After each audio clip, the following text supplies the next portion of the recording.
Thank you very much for coming to the Caspian Policy Center's 4th Caspian Business Forum. I'd like to invite our CEO, Afgan Nifty, for opening remarks. Your Excellencies, honored guests, ladies and gentlemen, it's my pleasure to welcome you at the Harvard Club today for the 4th Caspian Business Forum. It's a pleasure to see a good attendance, good turnout. It shows a huge interest to our region.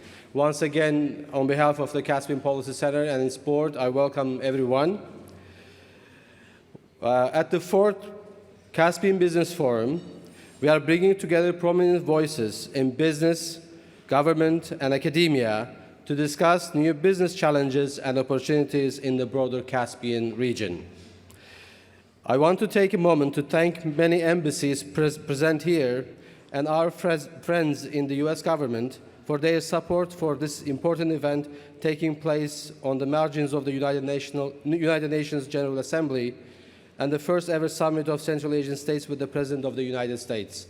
It's indeed a historic day, and it's a welcome moment for our region. Truly, the Caspian region has grown in importance and once again becoming a true crossroads between Europe and Asia, serving as a critical transit hub for energy, trade, and transportation networks. The Caspian provides access to important markets and serves as a gateway for the world to the Caucasus, Central Asia, and beyond. Looks like I have a long speech here, but I'll try to cut it short.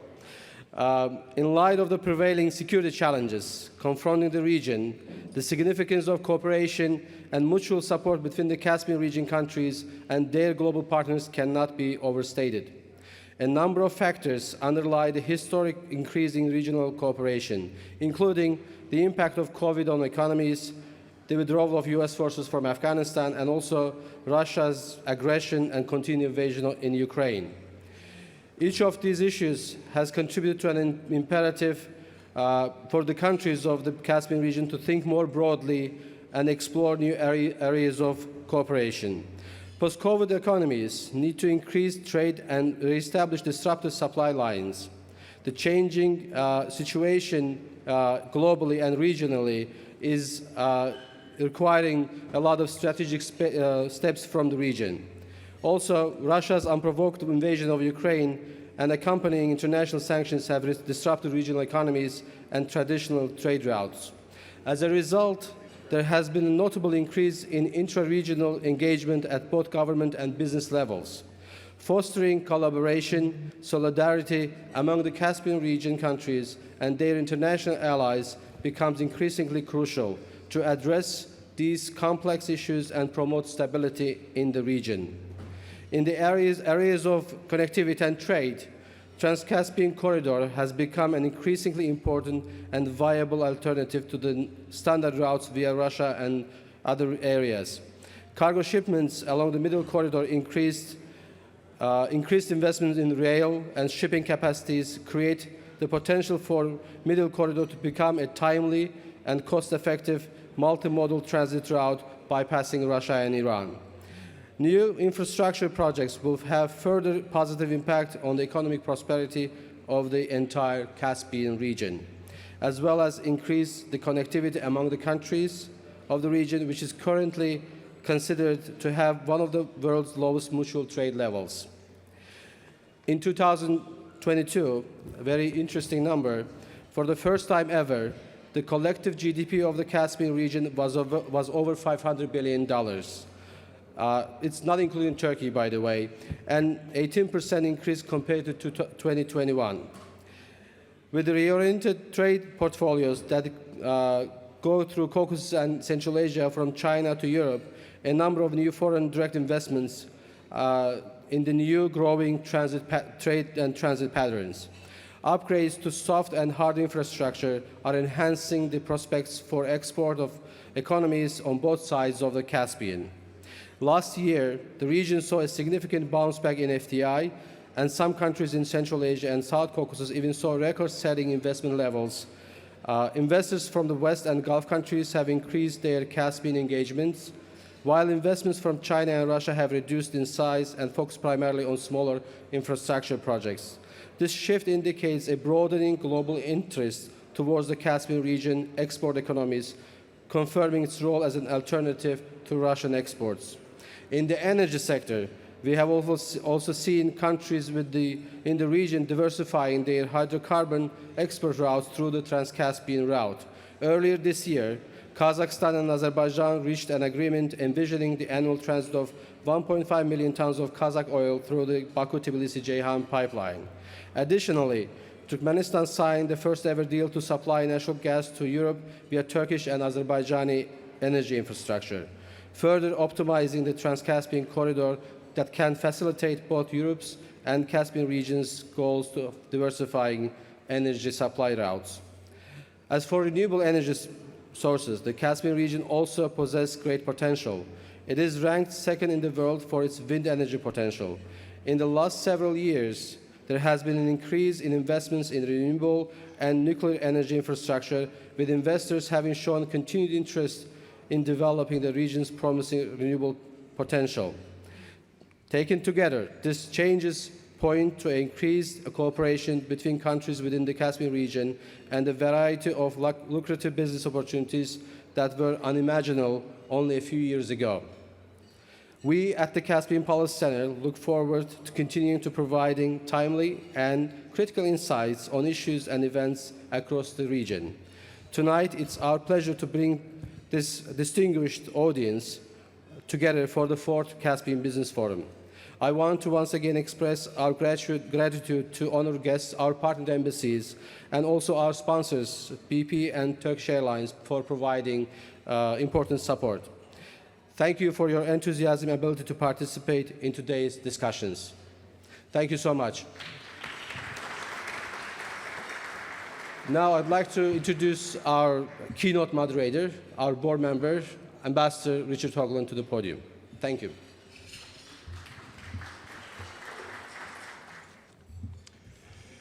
Well, Your Excellencies, ladies and gentlemen, I'm so pleased to be here for the 4th time.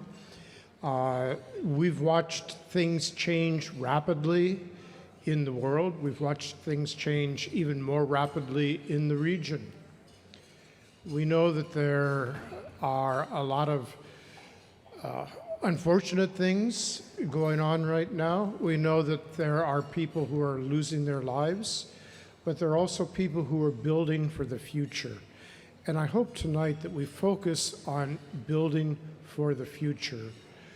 I am so proud that we are actually the Caspian Policy Center, because we're not the Central Asia Center, we're not the South Caucasus Center, we are the entire Caspian region. And that's what we're going to focus on tonight, bringing the sides together, building connectivity, making the connections with people, because that's where things really happen. It's not words on paper, it's what's inside people's minds and people's hearts. And when they can do business together, as we're doing tonight informally around these tables, when we can do business together, we can make things happen in a very positive way. So what I'd like to do is introduce our 2 first keynote speakers, and then we'll go on to the other important opening speeches for the evening. So in the very first instance, I would like to invite U.S. Ambassador Jeffrey Pyatt, Assistant Secretary of State for Energy Resources. And I want to tell just a little quick story here. Jeff and I started working together, oh my God, I won't tell you how many years ago, but it was in Pakistan a long time ago. And I'm so pleased to see him in this position. He is the right man at the right time. Jeff, the floor is yours.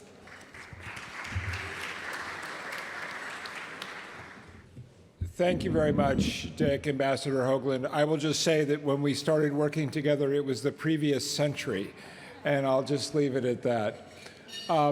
Let me start, first of all, by saying what a pleasure it is to be here this evening to acknowledge in particular the numerous ministers, Ambassador Hoagland, friends from industry, and Dr. Nifty and the team from the Caspian Policy Center. It was exactly a year ago that I spoke to this forum in what was, quite literally, my very first public appearance as Assistant Secretary of State for Energy Resources.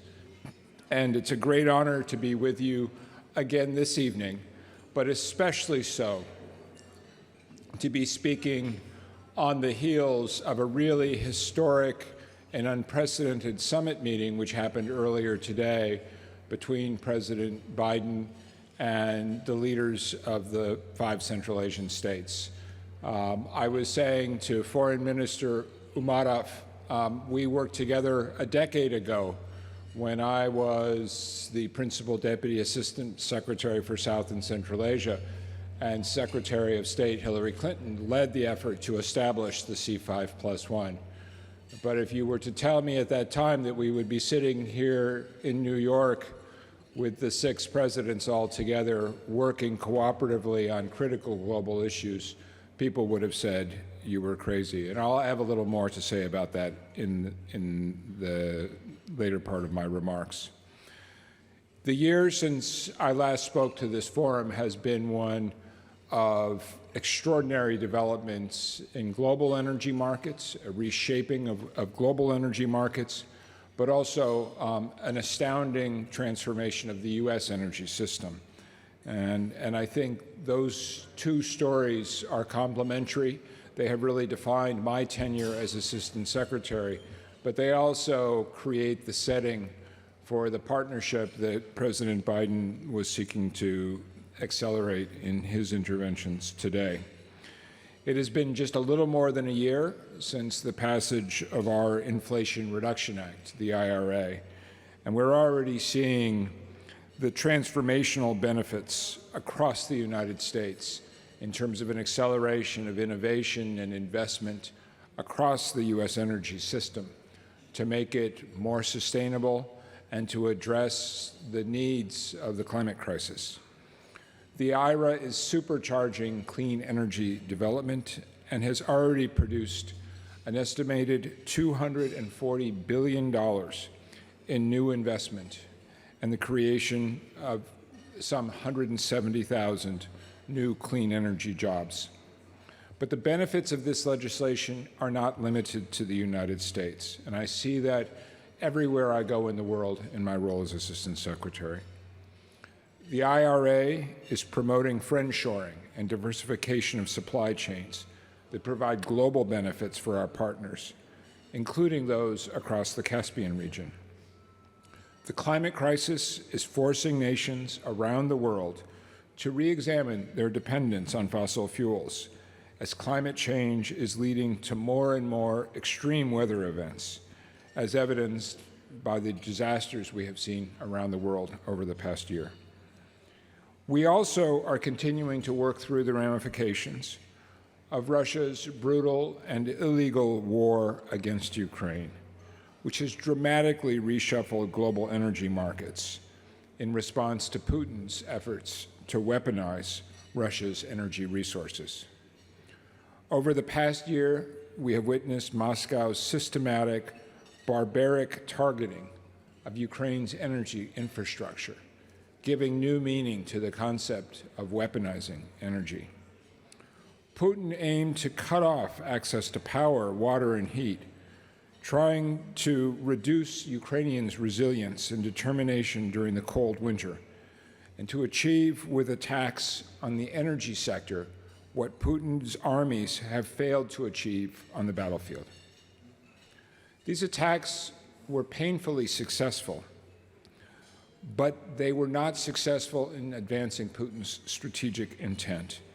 And all of Ukraine's friends and allies need to be ready to step up again this winter to do what we did successfully last year, to ensure that this effort to weaponize the winter would not succeed. Putin's weaponization of oil and gas resources has also highlighted the risks of allowing one nation to monopolize energy suppliers, a threat that many of the countries in this room know all too well. Russia has made crystal clear to everyone that it can never again, let me repeat that, never again be viewed as a reliable supplier of energy or partner therein. I realize that for many of us, access to Russian energy supplies remains important in the short term, and many regional states, due to geography and existing infrastructure, continue to depend in part on Russian routes for export of their energy commodities. But make no mistake, all of our country's energy security, and therefore our national security and economic security, remains at risk until this dangerous dependence on Putin is removed. Caspian natural gas has been playing an important role in reducing Europe's dependence on Russian supplies, and will continue to play that role as we look into the future. But the bottom line is today we have an opportunity to meet the twin challenges of the climate crisis and energy insecurity. And I've said this time and again, energy security and energy transition go hand in hand. Efforts to reduce our greenhouse gas emissions and efforts to strengthen energy security are complementary, not conflicting. I heard that message loud and clear 2 weeks ago in Italy, a country that has made a remarkable pivot away from Russian energy and is also among the biggest off-takers from the Caspian region. In the Caspian itself, energy diversification is integral to ensuring that the region meets current domestic and foreign energy demands while also pursuing ambitious goals in the clean energy transition. And the private sector is and will continue to be a critically important partner in meeting these goals. Providing reliable energy across the Caspian region in Europe while transitioning to cleaner energy sources for the future will require considerable investment, but also presents fantastic new opportunities. Developing and deploying renewable energy and battery storage will help bolster sustainability, resilience, and energy security. It will also continue to create good, well-paying jobs. Of course, there are still certain obstacles to overcome. Within the Caspian, significant work remains to be done to connect the countries in the region, a critical step to advancing our energy security and making the region even more attractive for foreign investment. Regional gas interconnectors can contribute to energy security by improving the efficiency of assets that are already deployed, making better use of existing gas supplies. The same is true of electricity interconnections, which provide flexibility of power sources, including from renewables, and allow trading based on seasonality and the unique resources and demand patterns of different countries. Every new interconnector that comes online provides countries with more choices, helping to prevent prices from spiking and markets from fluctuating. And it reassures countries worried about the potential costs of staying warm through the winter. Ultimately, the most effective way to increase the energy security of the Caspian region and globally is through the clean energy transition. Shifting from fossil fuels to renewables will also contribute to sustainability, and it will make our climate action more durable while reducing air pollution and benefiting our citizens. Building stable, secure, and resilient supply chains for the minerals critical to our clean energy transition is also important to our engagement with the region. Central Asia, in particular, has sizable potential for critical minerals and rare earth elements. The use of modern exploration technologies and investment is essential to unlocking the complex geology associated with these resources. With sound governance and experienced private sector partners, the region could become an important contributor to advancing the global clean energy transition. In turning back to existing infrastructure, we are focusing specific attention in the Caspian region on reducing emissions associated with the fossil energy sector, and in particular methane. Aging fossil extraction infrastructure and poor emissions controls in the region lead to disproportionately high methane emissions, a source of significant wasted energy resources and major climate impacts. An estimated 12 billion cubic meters of natural gas is lost every year in the region due to vented, leaked, and flared methane, roughly the same amount of gas exported from the Caspian region to Europe last year. Capturing methane from the oil and gas sector is one of the cheapest and easiest climate solutions we have available today, with significant energy security and economic benefits. The International Energy Agency estimates that nearly half of methane emissions in the oil and gas sector can be captured with no net cost. They literally pay for themselves over the lifetime of the project. The United States government and U.S. companies are eager to support the development and deployment of methane mitigation projects internationally. With these opportunities and challenges in mind, I'd like to conclude by briefly touching on a few examples of how the United States is joining with its partners in the Caspian to advance our shared energy goals. Through programs such as USAID's Power Central Asia, the United States is working with the region to unlock the economic benefits of renewable energy trade and a green economy future. In support of the C5+1, my team in the State Department's E&R Bureau launched the Central Asia Energy Fellows Program. This fellowship will provide technical training, mentorship, and professional development for emerging energy specialists in Central Asia to advance research on clean and renewable energy and energy efficiency in the region. We've also started exciting new bilateral efforts with several countries of the region to accelerate methane reduction, including through project finance, policy and regulatory strengthening, and other technical assistance. Looking ahead, diversification and build-out of critical minerals supply chains presents another thriving area for cooperation, and one of the significant deliverables from today's C5+1 summit meeting was a regional dialogue on critical minerals. And we have already begun working across the U.S. government and with colleagues in the region to instrumentalize that new forum.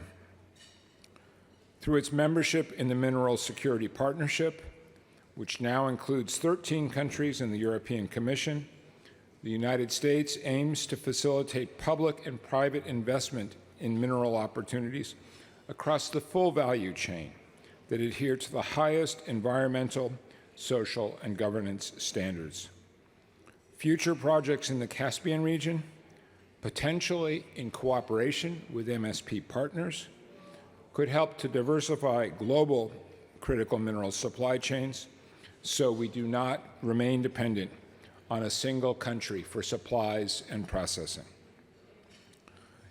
In closing, I want to highlight again how important it is that tonight's event coincides with the historic inaugural meeting of President Biden with the leaders of the 5 Central Asian countries.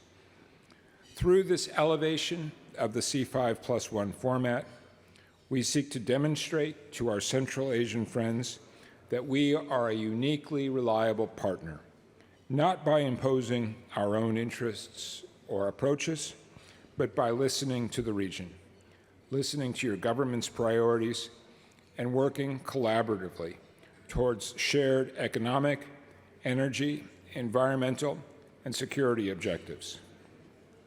Listening to the presidents today here in New York, it was impressive to me to see how energy and climate and energy security and decarbonization and energy transition were central to the vision that all of the Central Asian leaders presented.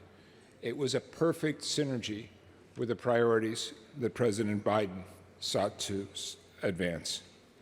We stand ready to listen, to work together, and to achieve concrete progress toward our shared energy goals, not just for ourselves, but for future generations to come.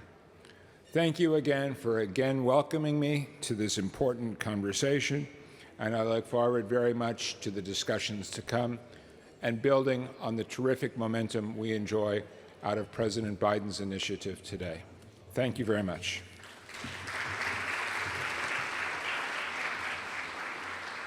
Thank you so much, Ambassador Pyatt.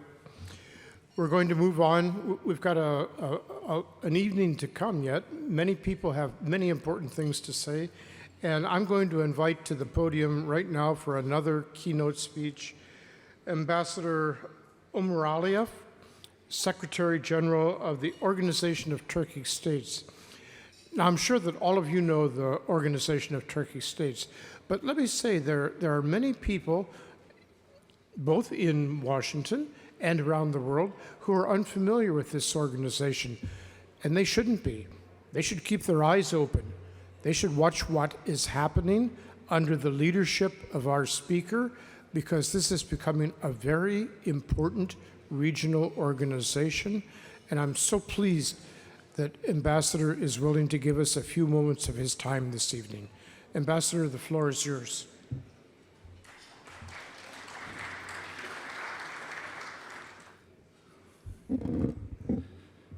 Good evening, Your Excellencies, distinguished participants, guests, ladies and gentlemen. First of all, I would like to thank Ambassador Hoagland and Mr. Nifty for inviting me as keynote speaker at today's Caspian Business Forum. I am truly hopeful that this event will contribute to enhancing the cooperation between the American and the Turkic business-related circles. The Organization of Turkic States has built the fraternal cooperation based on closeness in language, culture, history, and the common values of the Turkic nations.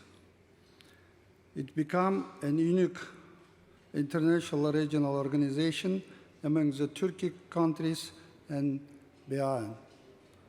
OTS is a target-oriented cooperation platform for implementing concrete projects, generating greater benefits and gains, considering the needs of the members for socio-economic growth. At present, our organization collaborates through concrete projects in more than 25 spheres of cooperation ranging from foreign policy, security to economy, education, transport, tourism, energy, science, healthcare, environment, aerospace industry, human resource, youth, sports, and the others area. I would like to emphasize that the distinguished participants from the OTS member states during the speech will provide more details about the areas of cooperation between the U.S. and the Turkic states. As one of the latest examples, on September 15, 2023, just 3 days ago, under umbrella of OTS, we established the Silk Road Innovation Hub in the Silicon Valley, California, that will nurtures creativity, collaboration, and the innovation, where the minds from the Turkic states and the Asian countries will have the opportunity to connect with the global tech community. These meetings, just today mentioned, previous speaker, a logical continuation of Central Asian plus United States format from early today's our leaders. I am confident that our heads of states have specified areas of cooperation ranging from politics, trade, and the investment to regional security. Dear participants, Turkic region with a unique strategic location between East and the West north and the south, with a combined GDP over 1.5 trillion US dollars and a total population around 170 million, offers a wide range of opportunities to enhance mutual trade and economic cooperation within its strategic region and beyond. Today, Turkic state boasts the 14th largest economy in the world and stands as the third largest energy provider worldwide when combined. Leveraging this collective strength can unlock immense potential and this solidify our position as key players in the global economic landscape. Being aware of the untapped trade potential, emerging market economics, enabling investment climate, better transport connectivity, and increasing digital infrastructure, the OTS member countries provide favorable investment opportunities for foreign investors. In line with the Turkic Vision, World Vision 2040 documents at the OTS 2020-26 strategy, our core efforts in the economic field are devoted to ensuring trade facilitation in the OTS region, increasing trade turnover among our countries, increasing the number of financial instruments available to private sector, diversification and development, improving investment climate in the Turkic region, as well as simplification and the digitalization of transport and the custom procedures along the Turkic Trans-Caspian East-West Middle Corridor, as well as China, Kyrgyzstan, and the Uzbekistan Railroad. Today, the OTS intra-trade figures of 10 years ago have increased 4 times, amounting 42 billion US dollars. The OTS has established a wide economic network among our relevant ministers, agencies, and the institutions through numerous cooperation mechanisms, created its first financial institution, Turkic Investment Fund, charted a joint strategy for trade facilitation, formed the Union of Turkic Chamber of Commerce and Industry, organized countries' business forums, facilitate the soon-to-be launched Turan SES Special Economic Zone in Turkestan and Kazakhstan, and the Turkic Green Financial Council at the Astana International Financial Center, organized numerous training and experience sharing programs both for public and the private sector representatives and many more. These concrete initiatives have contributed to economic growth and the cross-border cooperation among Turkic nations.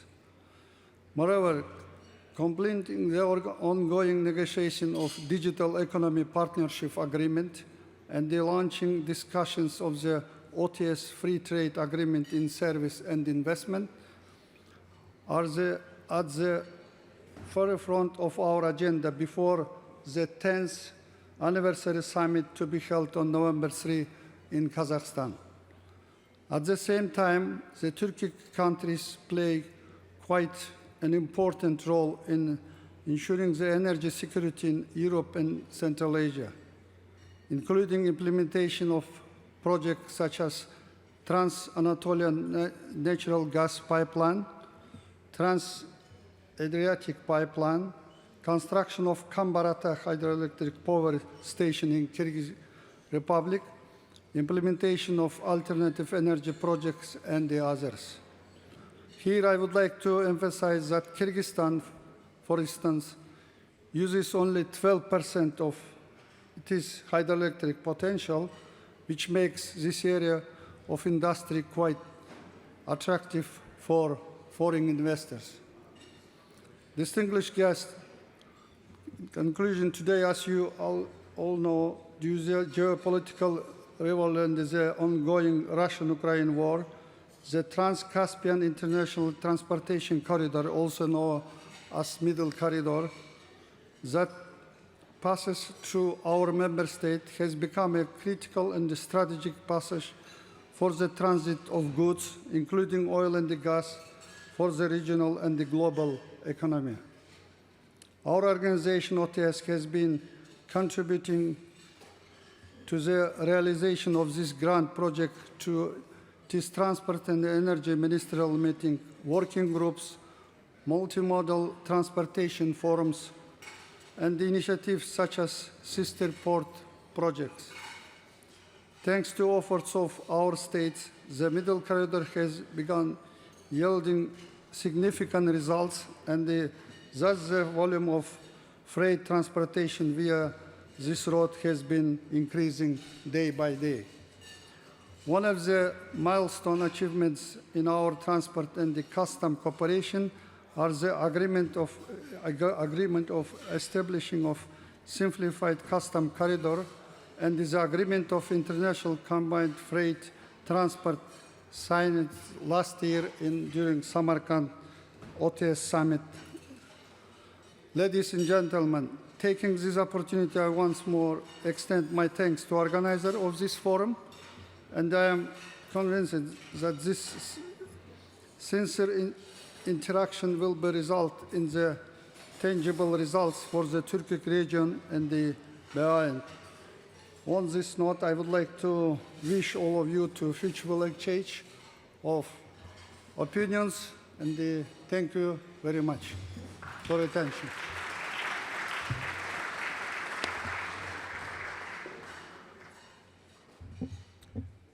Thank you, Ambassador, so much for that detailed update. We've learned an awful lot from you this evening, and I know this will continue into the future.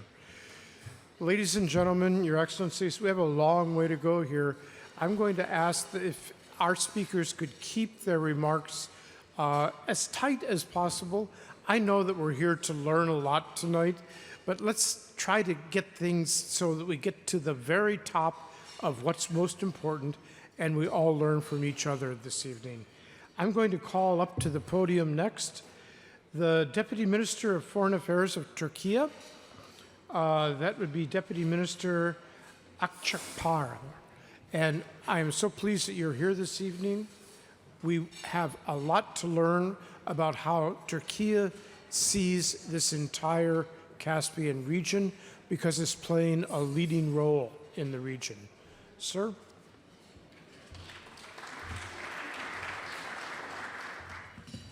Thank you very much. Esteemed Ministers, Dr. Nifty, Ambassadors Hoagland and Payat, Excellencies, distinguished guests. I think I'm one of those who stand between you and the dinner, so I'll try to be brief, and apologies up front. I would like to thank, of course, the Caspian Policy Center for organizing this very timely event. The increasing importance of the Caspian region within the current global scene makes it even more timely and provides us the opportunity to discuss the matters extensively with a view to enhancing our cooperation and partnership. The ongoing horrible war in Ukraine and its impact on the global energy and transportation agenda create many complications for all of us. This is certainly the case for the Caspian region. After 18 months of fighting, it's still hard to predict when and how the war will end. Its repercussions are getting stronger.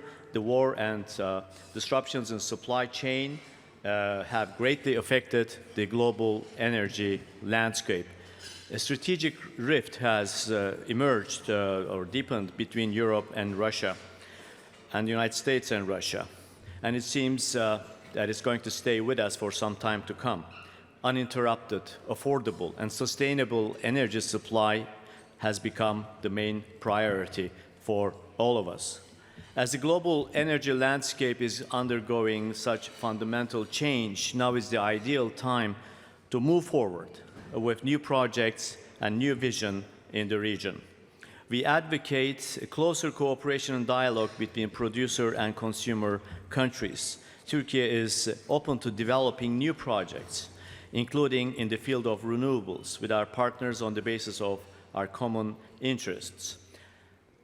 Uninterrupted connectivity between East and West has become a key strategic priority in our day and age and into the future. As the Honorable Secretary General of the OTS has already mentioned, to streamline the connectivity projects more coherently, we have come up with a regional initiative called the Middle Corridor, with a focus on improving multimodal transport routes traversing the Caucasus region, the Caspian Sea, Central Asian countries, and reaching all the way to China. At the same time, the Global Gateway by the EU and Partnership for Global Investments and Infrastructure by the United States are other very noteworthy initiatives. We believe in Turkey that these initiatives should reach out to the Caspian Basin. Together, we can turn many projects into reality to support economic activity, trade, and development. Sustained attention and US support is important in realizing these goals. As we witnessed 2 decades ago, with monumental projects like the Baku-Tbilisi-Ceyhan pipeline and Baku-Tbilisi-Kars Railroad, development financing and US private sector interest and support can be achieved if there is strong and sustained political will and support.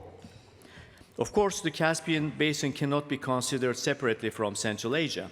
The importance and visibility of Central Asia is on the rise, particularly after Taliban's takeover in Afghanistan, the war in Ukraine, as well as the rise of China. Turkey is inseparable from Central Asia and from the Caspian Basin.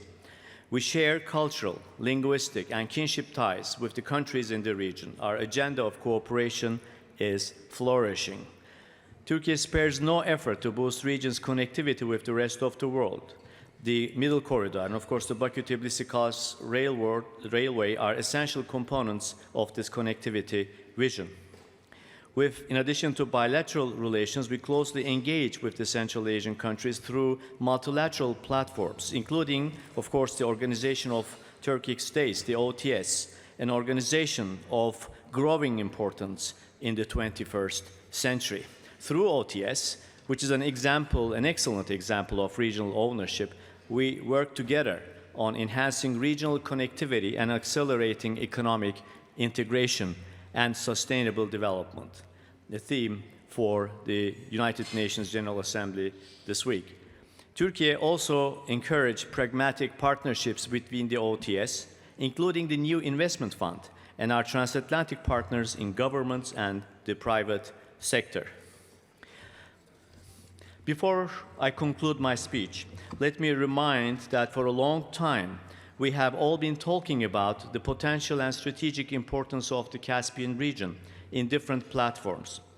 We believe firmly that time has already come, indeed, for us to put our regional vision into practice, making use of all instruments at our disposal. I promise to be short, but this is how short I can be as a diplomat. Thanks for bearing with me. Thank you for listening to me.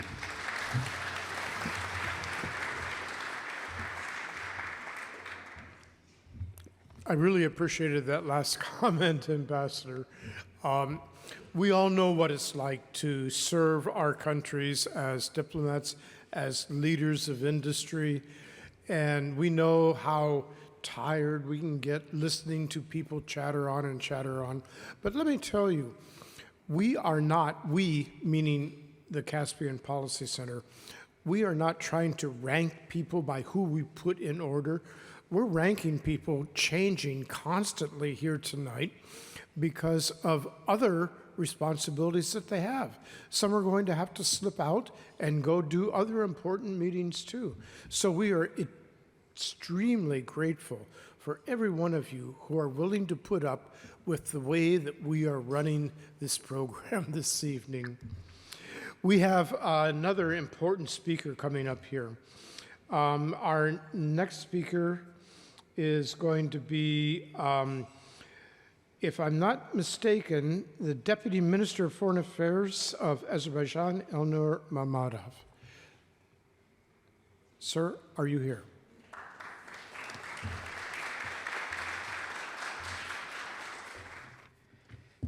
I don't promise to be short.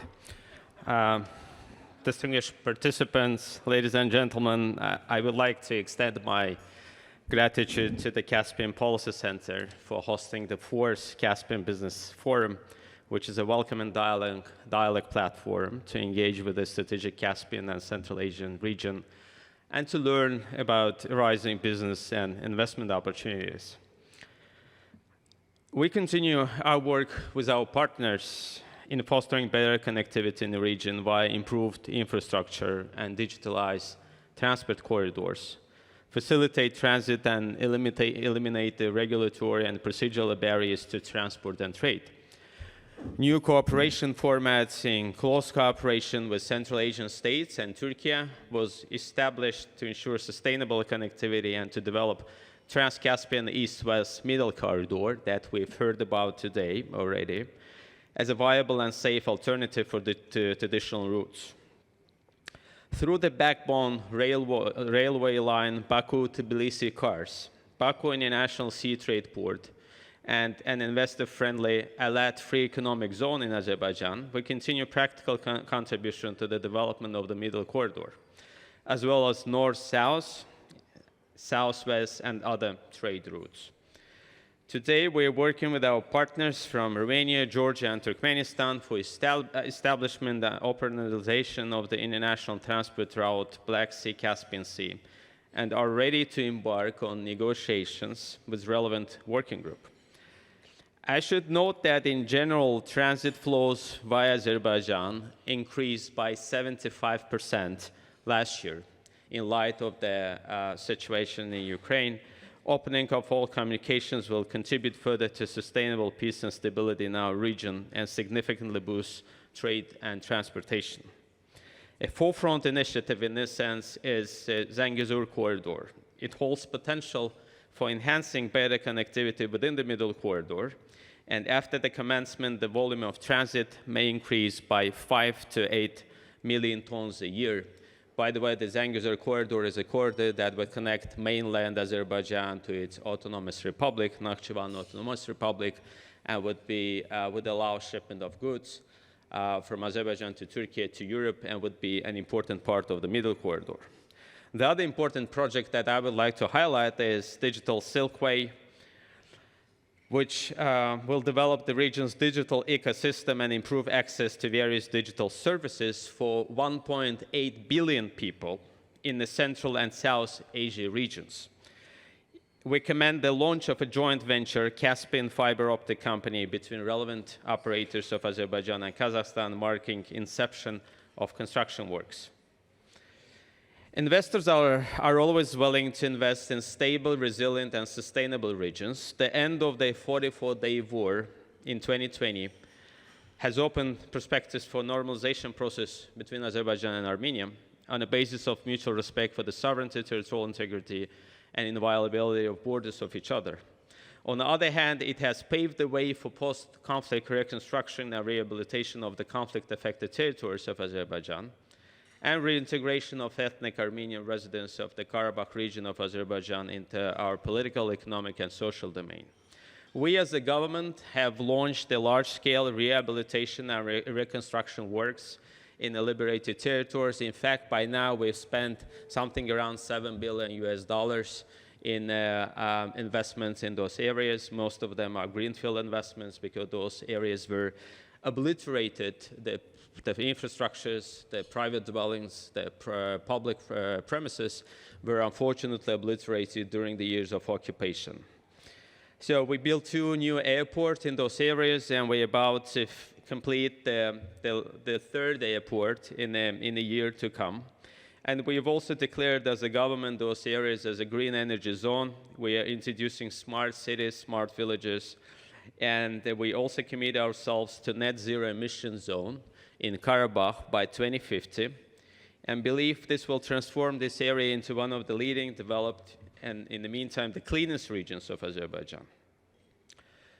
The other important subject is sustainable transition from fossil fuel to renewable energy. It is high on our development agenda, despite the fact that the traditional energy sector plays a vital role in our economy. Azerbaijan pursues transformational changes in remodeling the economy to make transition to green and circular economy in a balanced and sustainable way. But soaring energy crisis in different parts of the globe, with energy prices spiking to historical highs, is an obvious guidance that abandoning traditional fuels and drastic cuts in investments in traditional energy sectors is not a way to reach energy transition goals. Even in light of accelerated energy transition, one cannot simply abandon the fossil fuels and/or investments in those traditional sectors at once. The process needs to be balanced with due consideration given to different national circumstances, national circumstances, economic linkages, and respective capabilities. The Southern Gas Corridor that we built contributes to the security of supply and market competition. Last year, we delivered 11.4 billion cubic meters of gas to Europe through the Southern Gas Corridor. That was an increase of 40% compared to the previous year, where the number was 8.2. And this year, Azerbaijan's total natural gas export will stand at 24.5 BCM, which is, and almost half of this volume will go to the European market, around 12.5. We have also recently signed gas supply agreements with Romania and Hungary, and will continue to work with our partners in that regard. Green electricity interconnections between the EU and Azerbaijan is an important part of our energy dialogue with the EU. The launch of Azerbaijan, Georgia, Romania, Hungary Black Sea submarine cable project will redefine regional energy map. Today we have a strong interest from other partners to join this project. And our estimate that for the initial phase, we will be able to export something around 4 gigawatt of renewable energy to the Eastern European countries. As a contribution to the energy security of the wider European region, newly signed MOU between 4 companies, Bulgar Transgaz, FGSZ, Eurostream, and SOCAR, on promotion of cooperation is of great importance for the realization of Ring of Solidarity initiative. We are witnessing formation of new route for supplying of gas to EU thanks to the Southern Gas Corridor. Green Energy Zone Master Plan, launched in the liberated territories of Azerbaijan, will allow us to move steadily to the cleaner energy mix such as hydro, solar, and wind power. And we are planning to utilize the immense offshore wind potential in our section of the Caspian Sea. And I should say that the number as of today, as estimated by the international financial institutions such as IFC, is 157 gigawatt of offshore wind potential, which is a huge number, as you know, for the renewable energy. To conclude, I would like to reiterate that Azerbaijan is committed to continue moving along that path of development that contributes to building a more secure and prosperous future of the region. We are interested in cooperating with investors from the region and beyond, and we believe through joint action we will contribute to the realization of sustainable and resilient growth in the region. We also invite all partners to support Azerbaijan's post-conflict reconstruction and rehabilitation efforts. I take this opportunity to thank the organizers of the event, wish success to the forum, and enjoy your dinner. Thank you.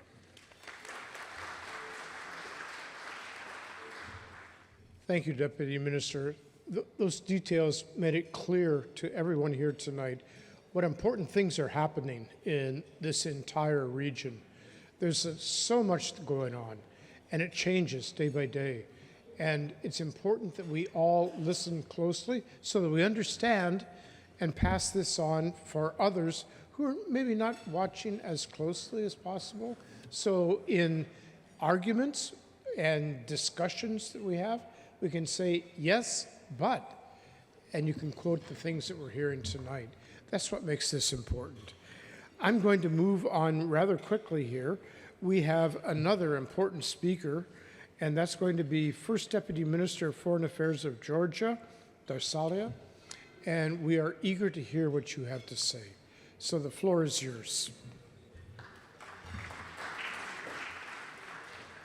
Thank you very much. And you know, Georgia is between Turkey and Azerbaijan, so length of my speech will be also somewhere in the middle. So, distinguished guests, ladies and gentlemen, it is my pleasure to once again participate in the Caspian Business Forum.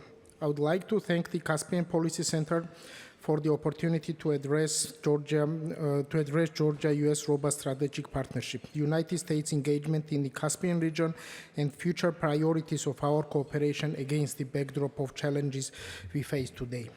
For more than 3 decades, Georgia and the United States have enjoyed increasingly close and multi-dimensional partnership. We are truly grateful to our main strategic partner for its continued strong support for Georgia's sovereignty, territorial integrity, democratic consolidation, development of defense capabilities, economic growth, Euro-Atlantic integration, and 4 other key areas. On our end, Georgia remains close and reliable ally of the United States and maintains its readiness to further combine efforts with our friends across the Atlantic and in the Caspian region to contribute to continued peace, stability, and prosperity. Georgia's admission to the North Atlantic Alliance is cornerstone of foreign policy priorities. Ongoing developments in the neighborhood further strengthened Georgia's aspirations towards having concrete security guarantees with close partnership with the United States.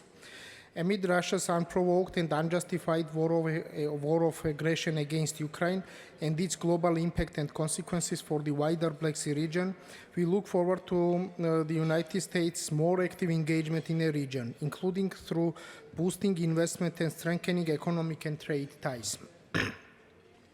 At this juncture, as you are all informed, the United States is Georgia's key investor country for years, which has remarkable significance for parts of Georgia's economic growth. We enjoy the exemplary partnership with U.S. companies operating in Georgia, such as multimodal terminal in Batumi Seaport since June 2021, for resetting mineral fertilizers from Central Asian countries, and PACE terminal in Poti Seaport since January 2022, intended to serve large vessels. I should note that American IT company Linit invested in Georgia by opening regional office in Tbilisi last year, but there are still untapped opportunities for investment and trade between our countries. Taking this into account, exclusive business-friendly investment climate, we believe Georgia can serve as a crucial gateway towards Caucasus and Central Asian markets for international companies, including American corporations. Notwithstanding the challenges caused by geopolitical disturbances, Georgia achieved robust economic growth last year. Estimated real GDP growth rate equaled 10.1% year to year, while trade turnover increased by 33.8%. At the same time, foreign direct investment surged by 61.1% year to year, while share of reinvestment reached 65.7%. Growth is projected to remain double-digit this year. Hence, I'm convinced that American companies have not been yet able to fully exploit the vast transport, energy, and connectivity potential of the Black and Caspian Sea regions. I think Georgia, together with our partner country Azerbaijan, with our strategic location as a regional hub, holds a key to overcoming manifold challenges the wider region faces. I should mention that Georgia is a reliable partner for energy transit and one of the important actors of energy transit axis is actively participating in the major strategic projects like Baku-Tbilisi-Ceyhan and Baku-Supsa oil pipelines, and is an integral part of the Southern Gas Corridor. Given this context, it's appropriate to stress the significance of TANAP and TAP projects. In addition, the flagship projects such as the Black Sea Submarine Transmission Line project and Georgia-Romania ferry connection bring more connectivity and integration of the region with the European Union. The Black Sea Submarine Electricity Transmission Cable, for instance, is set to create transit opportunities back-to-back trade options of green, renewable energy via Georgia and to promote generation of clean and renewable energy. And this was mentioned by my Azerbaijani colleague as well. A strategic agreement signed between the leaders of Georgia, Romania, Azerbaijan, and Hungary in Bucharest in December 2022 has created a solid basis for a strong energy partnership and implementation of the mentioned strategic project. To this end, I should note that Georgia has an unexploited capacity to generate hydro green energy. Remarkably, over 75% of our domestic energy production stems from hydropower. And with the world's energy demand soaring, Georgia is enthusiastic to attract foreign investors in hydropower, wind, solar, and other renewable energy areas. Given the renewable energy opportunities and favorable conditions offered by Georgia, I strongly believe American as well as international companies will find suitable partners and interesting investment opportunities in Georgia. In closing, let me underline that Georgia remains firmly committed to closer engagement and partnership with the United States, which will definitely benefit the region. We are looking forward to bring our fruitful cooperation forward. Thank you very much.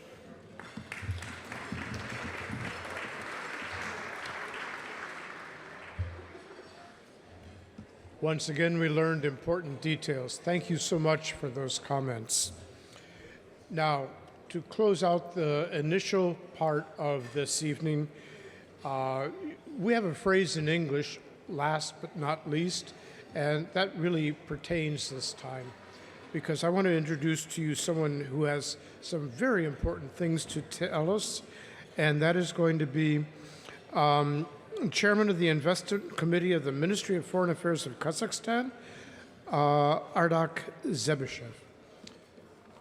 Please come to the podium and give us your points of view.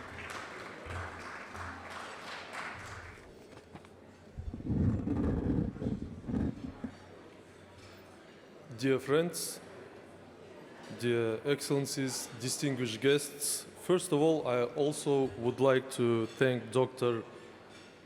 Yevgan Nifty and Ambassador Hoagland and Caspian Policy Center for organizing this very important and timely event aimed at increasing the awareness about the Caspian region. Given the new geopolitical reality across the entire Trans-Caspian region, today's agenda underlines the importance of discussing mutually beneficial cooperation and ensuring sustainable economic growth. In this regard, Kazakhstan has been implementing a new economic course built on fundamentals of fair competition, strong institutions and rule of law, and responsible business conduct. We developed a new concept of investment policy that takes into account and focuses on increasing role of ESG principles. Being the largest and one of the fastest growing economy in the region, Kazakhstan remains as one of the most attractive investment destinations. In 2022, foreign partners invested in Kazakhstan more than $28 billion, and this figure was a record for over the past 10 years. And overall, Kazakhstan has attracted more than $400 billion. And over the 3 decades, the US firmly stays as one of the Kazakhstan's top 3 economic and investment partners. Today, I would like to propose expanding new and existing areas of cooperation. So first, Kazakhstan is steadily moving towards fulfilling its commitments to achieve carbon neutrality by 2060. And by 2030, we intend to increase the share of renewable energy up to at least 15%, considering our significant wind and solar energy potential. Kazakhstan is one of the 8 countries globally with the highest export potential of green hydrogen.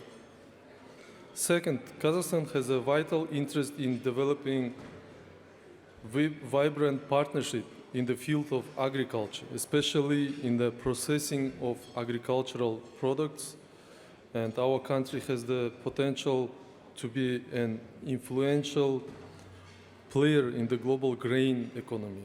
So, located at the far east of the Eurasian wheat belt. Globally, our country is ranked 12th in the wheat production and 6th in the wheat exporter. So third, demand for, as was mentioned before by distinguished speakers, demand for critical minerals is expected to increase by 2040. And Kazakhstan has the 6th largest reserves of natural resources and the 10th largest total mineral production globally, excluding oil and gas sector. Another important area of mutual interest is transport and logistics.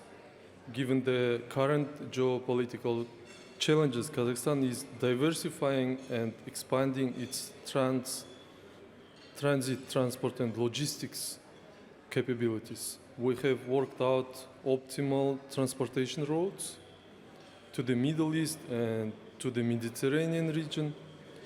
And last year, for example, this transit route was doubled and reached 3 million tons. And this corridor is called Middle Corridor, Trans-Caspian Corridor. And our goal is to develop infrastructure projects with prospects for further increase of transit volume. So together with our friends from Azerbaijan, Georgia, and Turkey, we adopted a roadmap for implementing the elimination of bottlenecks and the development of this middle corridor. And we hope that implementation of these agreements will allow us to increase our capacity up to 10 million tons per year in 2025. So the fifth is being at the forefront of Central Asia's digital transformation. Kazakhstan can also benefit from opportunities in IT sector. We encourage global tech companies to promote e-commerce development and enhancing of digital payment infrastructure and establish a supportive ecosystem for startup and fintech acceleration in the region. In addition, we strongly support G7 intention to foster sustainable connectivity, transportation, trade, and energy links to enhance regional prosperity. We would like to see more proactive engagement, including through the global initiatives such as Partnership for Global Infrastructure Investment and Mineral Security Partnership. Once again, I would like to take this opportunity to reaffirm Kazakhstan's commitment to enhance cooperation with the US and international investors. Thank you for your attention.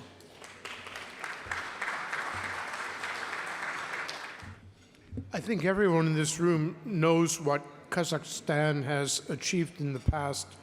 What was important about these comments was that we've learned where Kazakhstan wants to go next and lead the region again. I think that's terribly important. Ladies and gentlemen, we've come to the end of our introductory comments. What I'd like to do for those of you who have spoken and are still here this evening, could we come up here very quickly for a quick family photo, and then we'll move on with the rest of the evening. So, those who were speakers, please come forward, and Efkan Nifty and I will join you.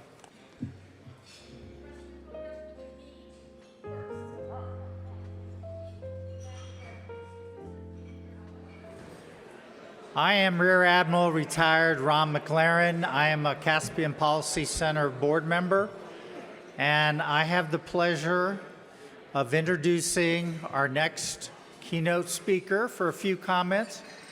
Note I said a few. So with that, I want to introduce Anjali Kaur, Deputy Assistant Administrator of the Bureau for Asia with USAID. Without further ado. Hi, everyone. I feel like I'm competing with a lot of things. One, a lot of people have left since the first session, which was to be expected. 2, I'm competing with what is coming forward, which is your dessert, the wine still on your table, your cell phones, which is probably the most competitive thing, and your friends at the table. So with all of that in mind, I hope I can still get your attention. So over the past 2.5 years, I have enjoyed the immense pleasure of serving as the Deputy Assistant Administrator of USAID, focusing specifically on South and Central Asia. I want to highlight Central Asia tonight. And I can say that every UNGA, at least for the past few, this has been one of my highlight events. So thank you, Afghan, for making sure that you bring together such a great group of people, both across industries, but also in terms of friends and colleagues who will leave this room connected more than they have been before they entered this room. So I have taken several trips to the region, and I've loved every trip, and I've been speaking to colleagues at the table about my most recent trip to Kazakhstan, Uzbekistan, Tajikistan. You can witness my Tajik coat. Thank you. But I was also in Turkmenistan for the first time ever, and I'm a completist, if any of you are completists, that I have now went to all 5 countries, and I am very proud of that. Thank you, with my Turkmen colleague at the table. And so year on year, conversation after conversation, I recognize more and more a phenomenon that's underway, and I believe it to be invaluable as it is inevitable. A new Central Asia is emerging, and it will be more independent. Yes, that's true. It'll be more independent, economically resilient, and interconnected than ever before. And that's why each one of you are here tonight. And as Central Asia continues building additional linkages with the South Caucasus, the United States, we all have more opportunities for engagement and partnership in the region. This was witnessed by today, which is indeed a historic day.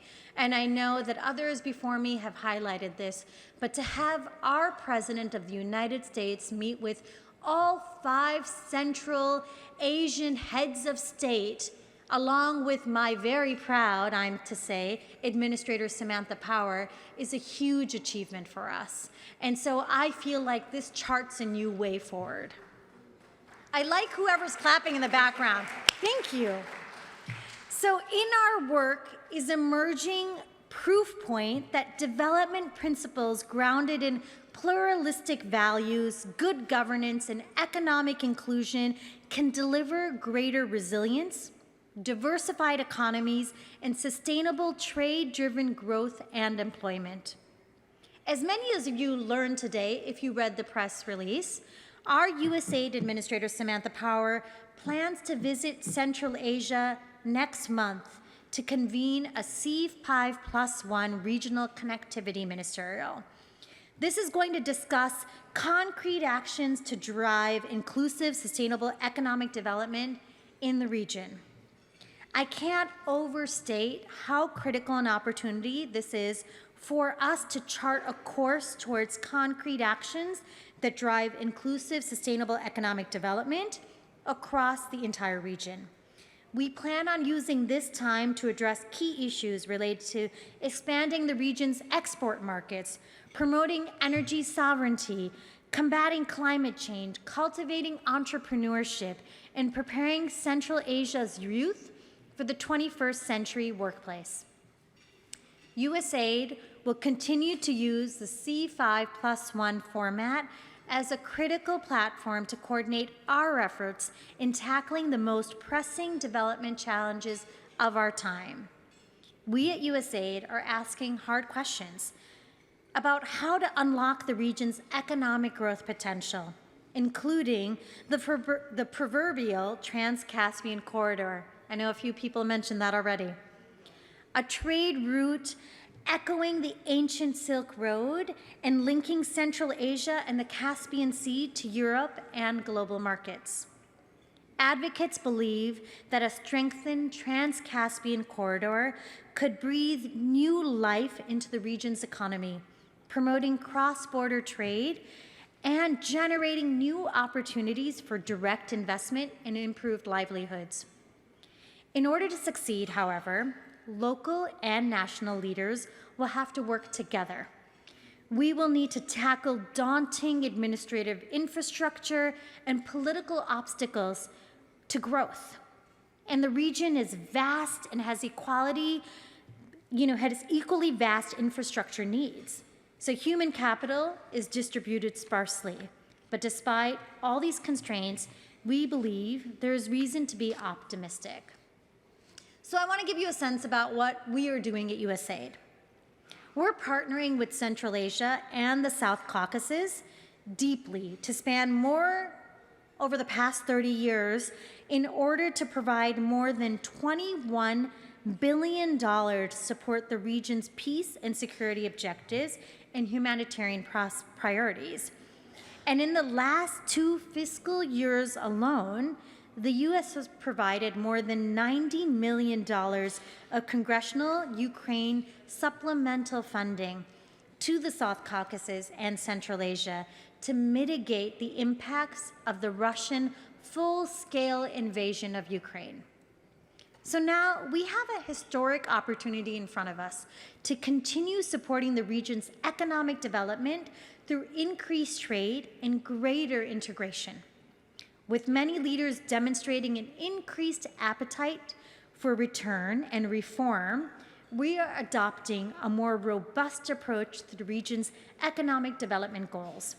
Our programs are designed carefully to facilitate greater trade and cross-border collaboration. And our first priority is to help the countries of Central Asia and the South Caucasus reduce barriers to connectivity, both physically and digitally. Nearly half the population in Central Asia is not digitally connected. It's shocking to me, I'm sure it's shocking to all of you. And slow internet speeds for those who are connected impedes businesses and slows efficiency. As such, we at USAID are conducting a digital ecosystems assessment. This is meant to formulate an approach to supporting the next generation of leaders and entrepreneurs who will catalyze the growth of this region. We're also supporting private sector engagement with digital markets. USAID's Future Growth Initiative activity partners with the International Trade Center to create the eBay Central Asia Hub. I don't know if you've heard about this eBay Central Asia, but I've seen the entrepreneurs, and it's pretty exciting about what's potentially possible to achieve with this hub.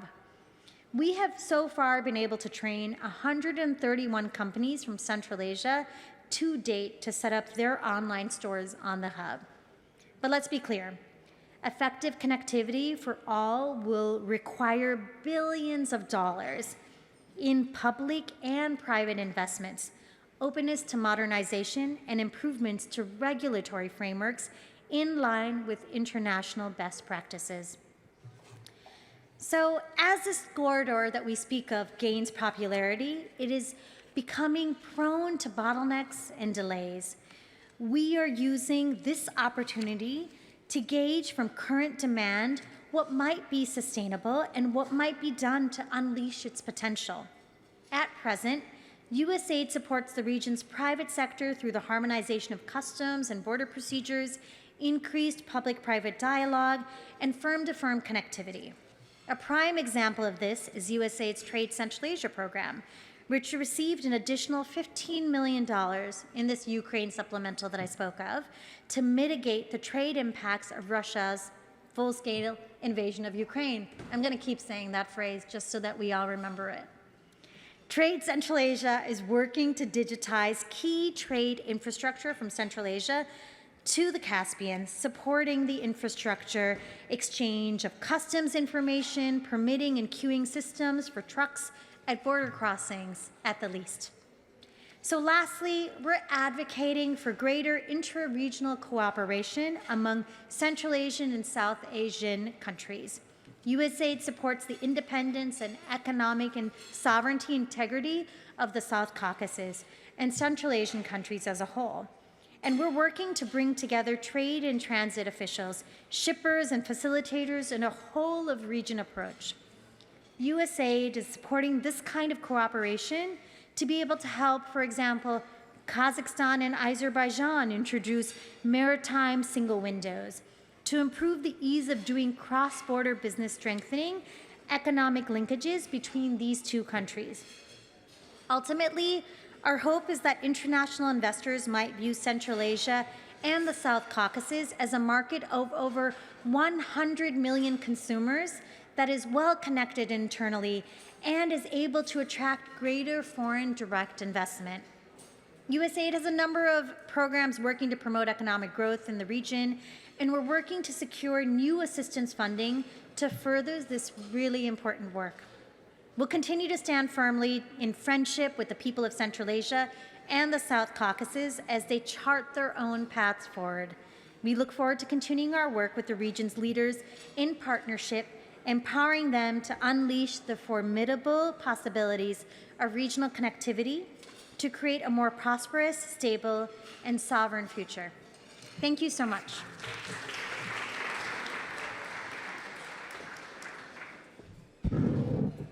Well, thank you so much. That was a perfect segue into the next panel, which is talking about connectivity and investment. And all the previous speakers have been talking about different projects on connectivity and investment. So what comes first, connectivity or investment? Investment first, so you get connectivity, or if you build the connectivity, investment will come. And with our next panel, we'll get their thoughts and hear what we want to say. But what I'm going to do is have each of them come up here as I introduce them and take a seat. You have a microphone at the chair. So our first panelist that we are privileged to have is Tomoyuki Hirata, who is the Chief Representative for the Washington, D.C. office, Japanese Bank for International Cooperation. So please, come on up. The next panelist is Marjan Yansup, who is the chairman of Kazakh Invest.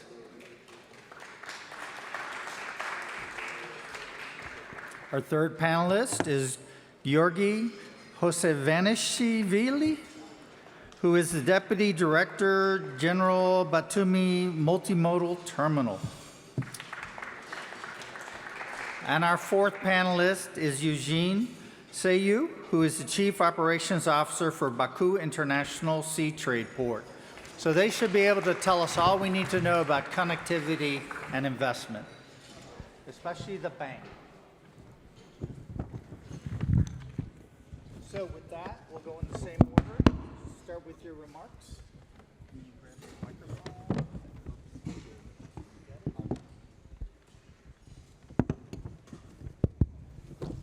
Hello, good evening. Thank you very much for having me for a wonderful business forum with a wonderful dinner. I am Tomo Hirata from JBIC. JBIC is a Japanese governmental financial institution, principally supporting Japanese companies' overseas activities, but are trying to collaborate with the host government to develop the both public and private projects in host countries. Actually now we have a midterm strategy focusing on the energy transition as well as the digital transformation. So in this regard, we hope to find good projects in Central Asia and the Caucasus region as well. Talking about the investment climate, actually JBIC has conducted research on the overseas business operations by Japanese manufacturing companies every year, and ranking the top 20 countries for promising countries as an investment.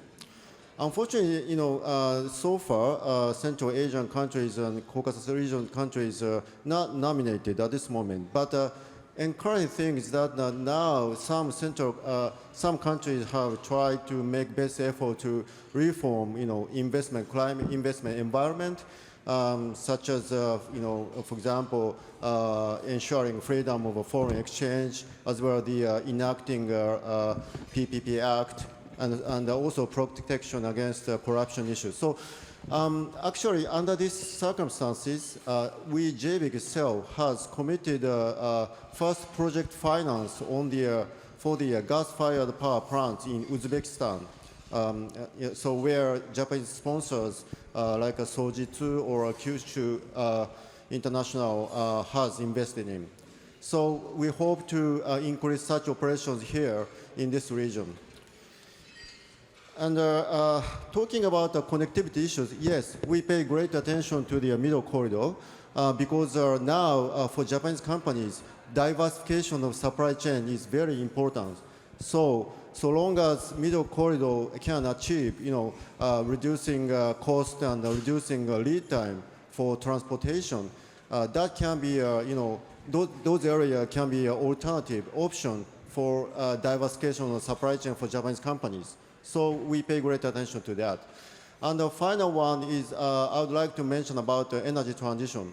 So as some of the distinguished guests already mentioned, now Black Sea countries has focused on the deploying submarine cable under the Black Sea in order to meet the demand of green energy for EU countries.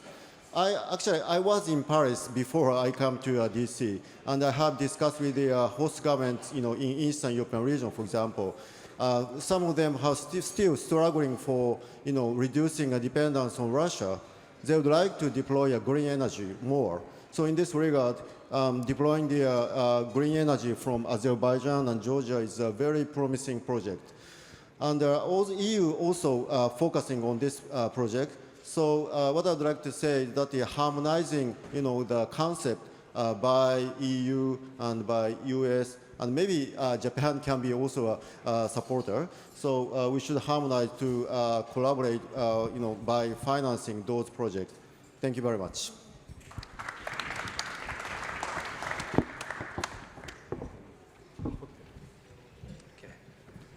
Dear Excellencies, ladies and gentlemen, it's a great pleasure for me today to speak to you and present Kazakhstan's investment potential at the 4th Caspian Business Forum.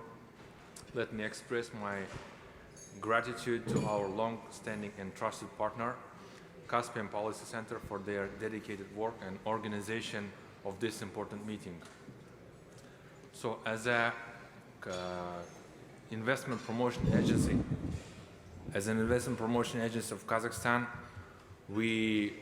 our main job is to try to promote investments into Kazakhstan, and overall it was already told about the relationship between Kazakhstan and US, so I'll cut it short as it was told before. The government of Kazakhstan is ready to expand its strategic partnership with the United States across the entire spectrum of interaction. Our policy of open doors remain consistent, and I would like to reiterate that Kazakhstan will continue to take every possible measure to facilitate foreign investments inflow, establish favorable business environment to remain an investment magnet in Central Asia.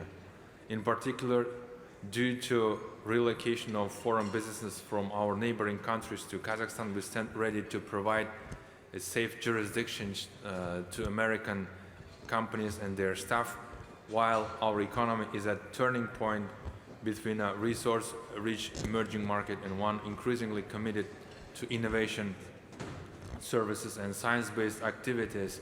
We are embarking on a new era of political transformation. Being the largest and one of the fastest growing economies in Central Asia, we'll stick to our multi-vector policy and remain balanced relationship and maintain balanced relationship with global economies, including the United States. Now we are working on expanding the capacity of Middle Corridor, and it was already discussed or told by previous speakers about the importance of the Middle Corridor. It's a vital part of the wider strategy of the regional cooperation and will bolster security in Caucasus and Central Asia, enhance commercial access to Central Asia, and diversify European energy supplies. In this light, the U.S. Partnership for Global Infrastructure and investment, PGII, seems to be a quality tool for American investments in resilient infrastructure that will support inclusive economic growth of Kazakhstan, boost two-way trade and investment, and foster more international trade. Simultaneously, global energy transition and raw materials shortages stimulated demand for Central Asian natural resources and increased interest in critical minerals. Kazakhstan is significantly endowed with untapped mineral wealth and about to undergo a new renaissance of discoveries and developments.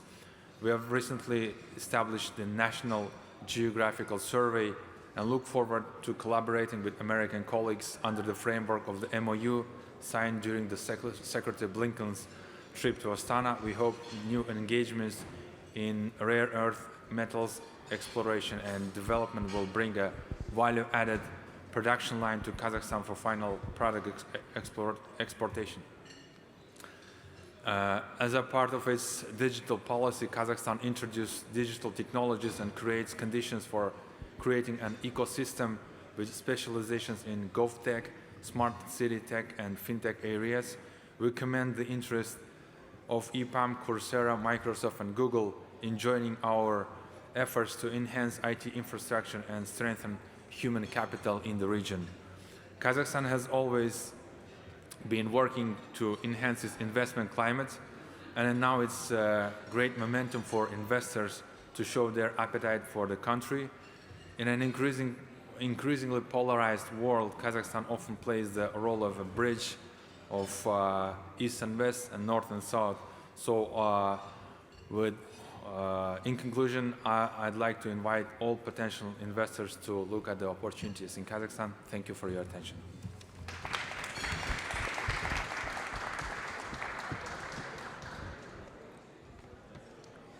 Distinguished guests, ladies and gentlemen, good evening. Thank you for the invitation of our company in Caspian Policy Center event. It's our second time we are taking part in this kind of event, and we express readiness for future cooperation as well.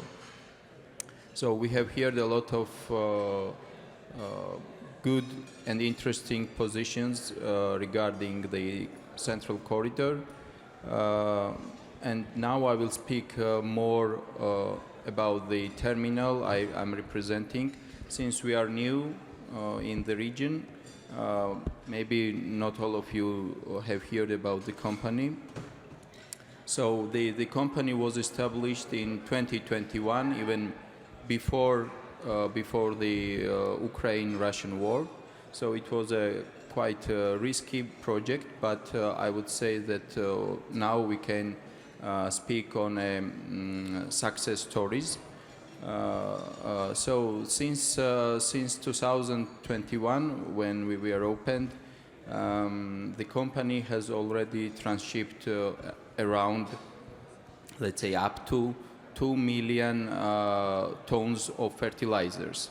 So since we all know that the need on minerals, mineral fertilizers are growing, and there is a lack opportunities and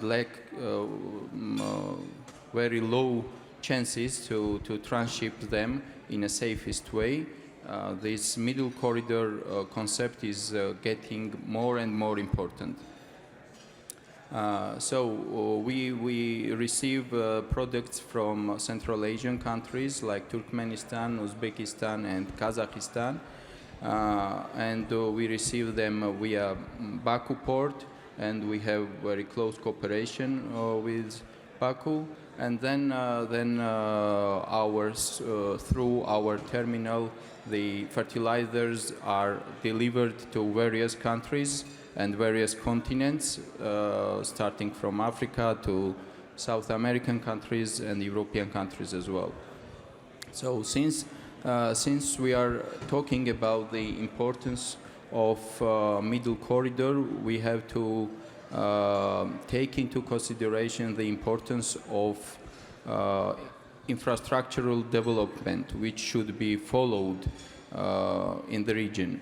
I would say I would name several challenges what we face in the region. It's infrastructural needs, and among others, it's development and modernization of railway system. Also, deep support. Deep support is a big challenge for Georgia because a lot of needs are much more than the possibilities what Georgia has. That's why we are looking forward to have a new deep support in Anaklia, or we are looking for the enlargement of Poti Port, and this will enhance the middle corridor itself as a whole. So this was very briefly what I wanted to note in my remarks, and I will pass the floor to my colleague. Thank you.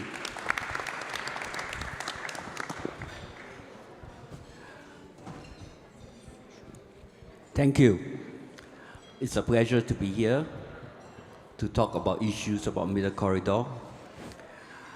The question, does connectivity leads to investment? February 2022, when the Ukraine-Russia invasion started. Suddenly, there was influx of containers to Baku International Sea Trade Port. All our assumptions about capacity were thrown out the window. Overnight, 5,000 containers filled our yard. We had no way to know how much more we can take because there were key bottlenecks that were not evident before in the transport middle corridor. There were key bottlenecks at the Georgian side, even in our side in Azerbaijan, the key bottlenecks in the equipment, the key bottlenecks over in Kazakhstan, key bottlenecks in a number of vessels, the key bottlenecks in coordination issues, and all this means that our capacity were around only 70,000 containers. Where else in the Northern Corridor, they were handling 1.4 million containers. So we were not alternative. We tried to be, but because of this crisis, as President Biden put it, inflection point. It was the inflection point for us, for all the countries to come together, to work together. So currently, Azerbaijan, Georgia, and Kazakhstan are working on a joint operating company to facilitate the flow of cargo. But going back to the question, does connectivity lead to investment? If you look at the Northern Corridor, the history of the Northern Corridor, it has a 25 years history. It started in 2008. German companies started using the Middle Corridor, the Northern Corridor, to transport their components to manufacturing centers in China, in Shenyang.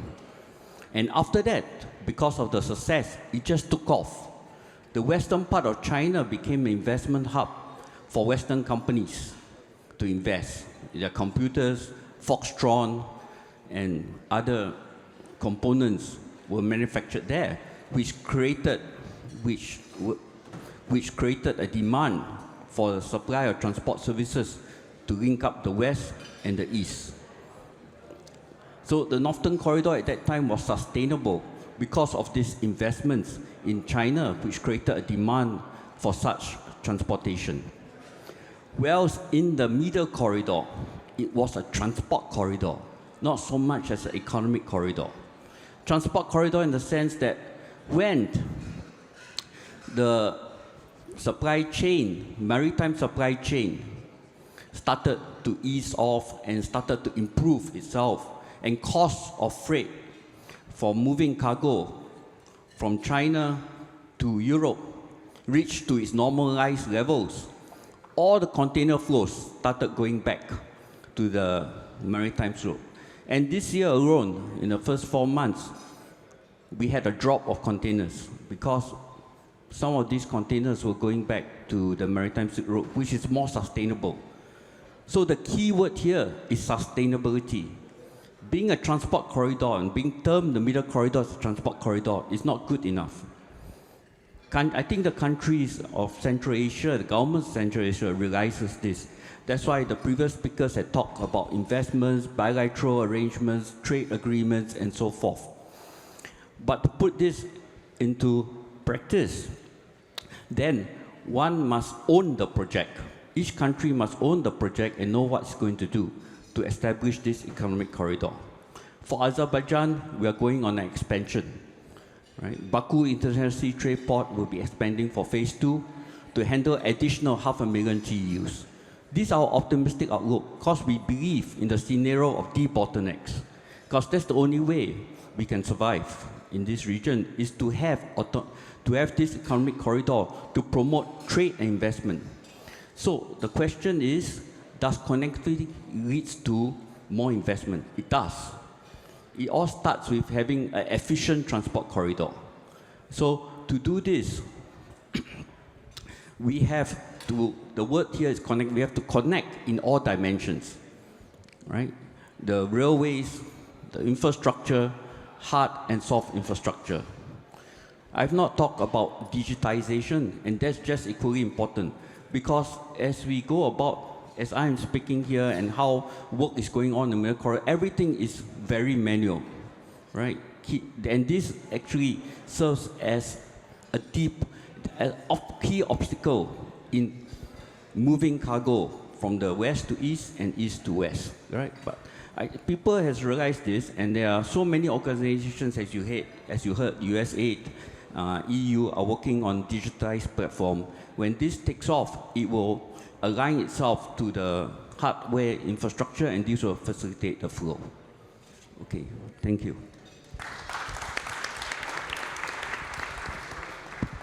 Thank you very much for all your comments. Now, you know, we talk about continuity, and all the speakers have mentioned continuity and have talked about investment. So I wanted to get your opinion, especially going back to Mr. Harada, on, we talk about investment, and you mentioned briefly, very vaguely, about what you look for in a project. Do you seek out the project by what criteria, or do you prefer companies to bring projects to you that they deem have merit?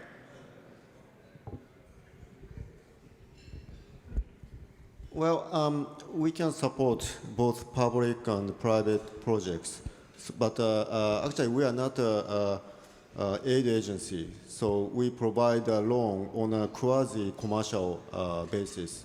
So important thing is how the borrower will create a revenue, you know, in order for them to repay the debt.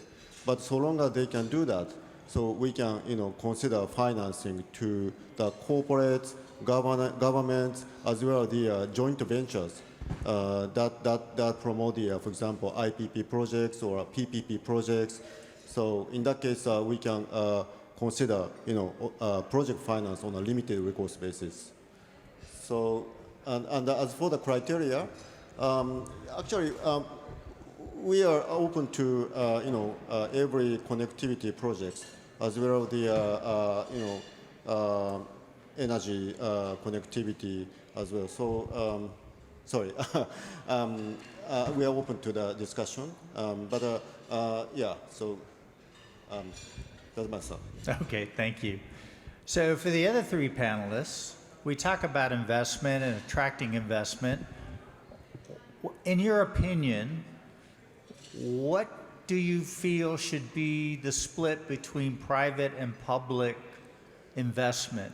How much is it the responsibility of the country's governments to invest, and what they should invest in? And how do you create the private sector investment to go along with that as a partnership? And any of you can go first. Okay.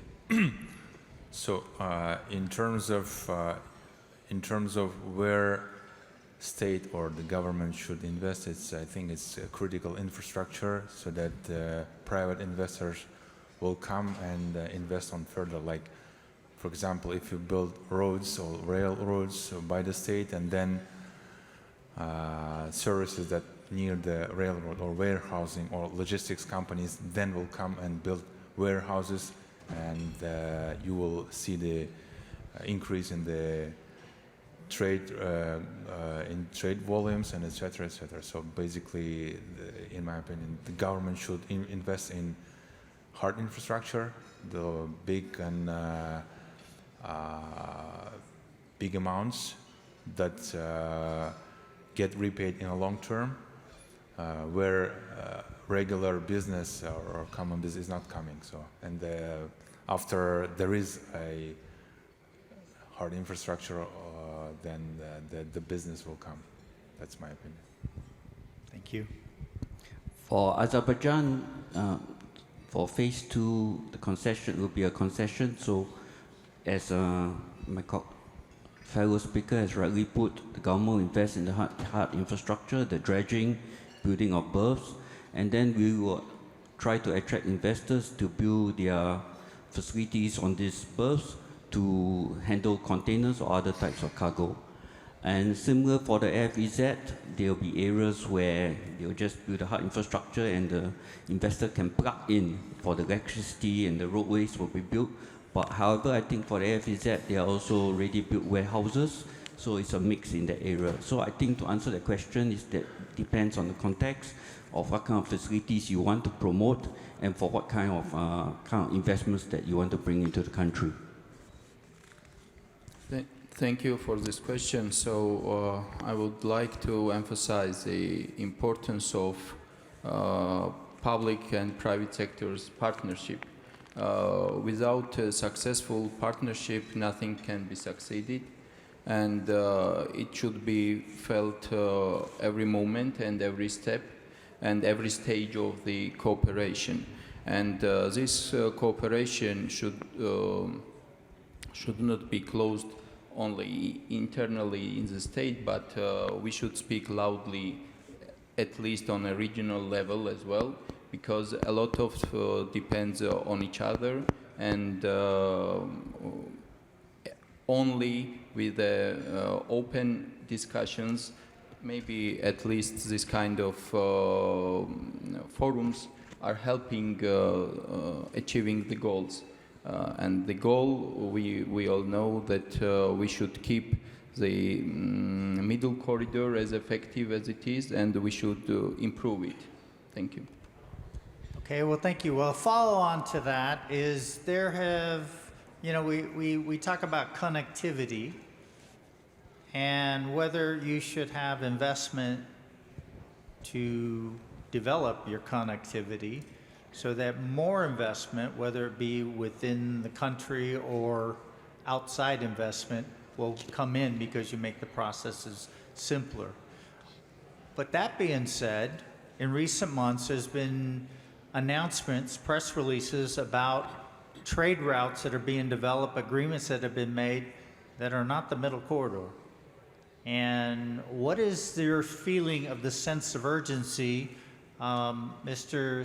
Saya, you mentioned a working group between Azerbaijan and Kazakhstan and Georgia about working the connectivity issues to streamline that. How fast do you feel that can be done in order to compete with these other agreements and routes that are being developed?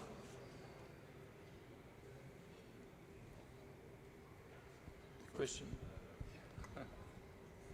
Well, I can say that it's always good to be quicker, of course, and we know that usually governments in pretty much in the region are not that quick, so we have this issue. Not just your region. Of course.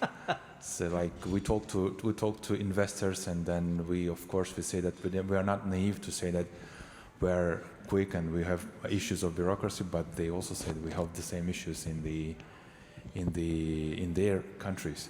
So basically, always good to be quicker. And of course, when we hear such kind of messages or kind of news that the other guys are working or trying to work a bit quicker, of course, we try to expedite the things, but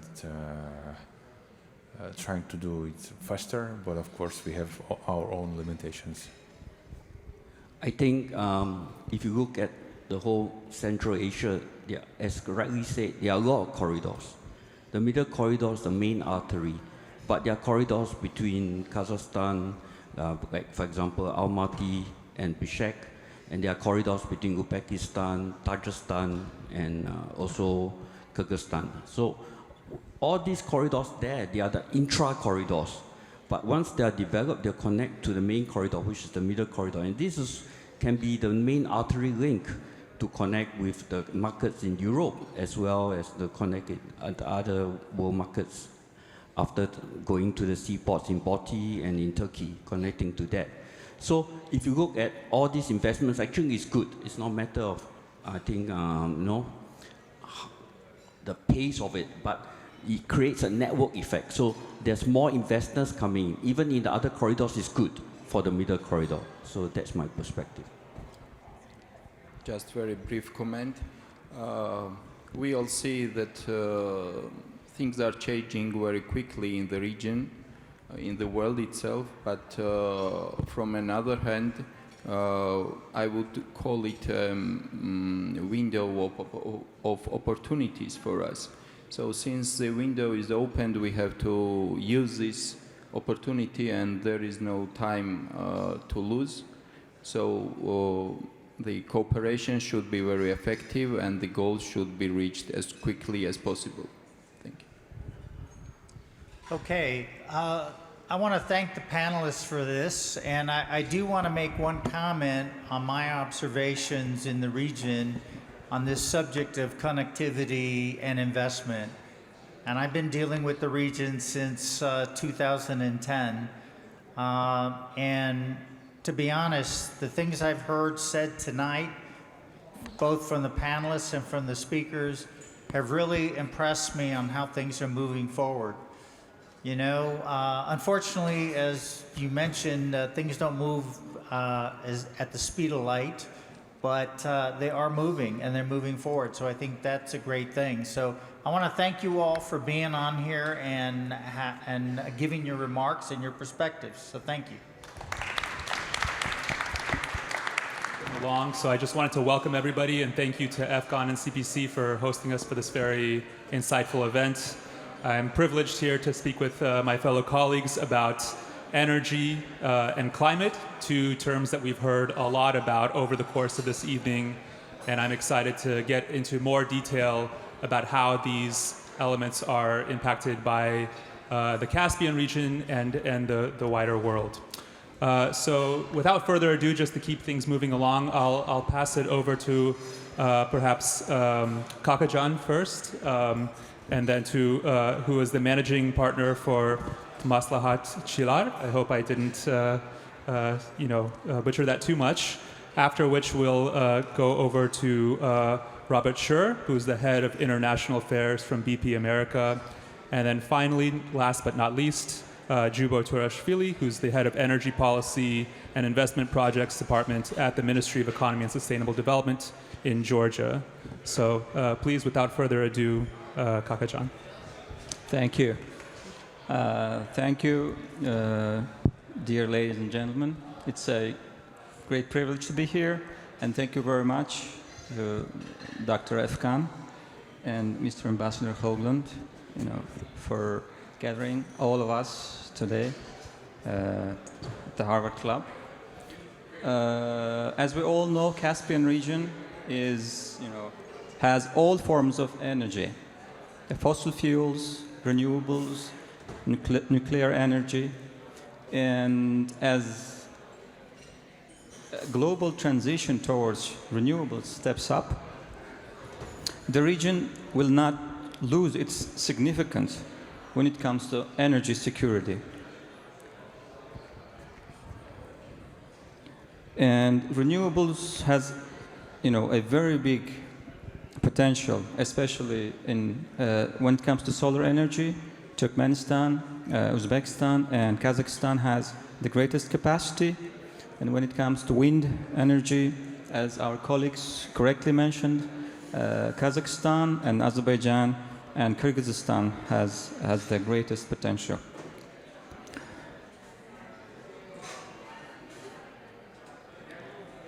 And I also would like to, briefly draw your attention to the possible linkage between Turkmen energy, the Turkmen coast of Caspian, and further to the Azerbaijani coast and to European markets. As we all know, the Trans-Caspian pipeline was on agenda for more than 3 decades, and the recent developments, especially the ongoing war in Ukraine, has once again showed everyone significance of securing the energy markets, the energy exports to Europe and to other global markets. Now, as we all know, the littoral states of the Caspian states made a significant move by signing an agreement on the status of the Caspian Sea, which formally gives chance, if any of the 2 coastal countries agree, a project can be worked and further implemented. So to implement the first stage of a Trans-Caspian interconnector, just 18 months of time frame will be enough, and around $1.5 billion US dollars will be enough to launch the first phase of the Trans-Caspian interconnector. And the BOTAŞ of Turkey has recently extended import license for Turkmen gas. And regional countries, including Azerbaijan and Georgia, have shown interest for giving green light as a transit countries. And as we all know, in August, Turkmen government signed first ever energy agreement with the EU member country, Hungary.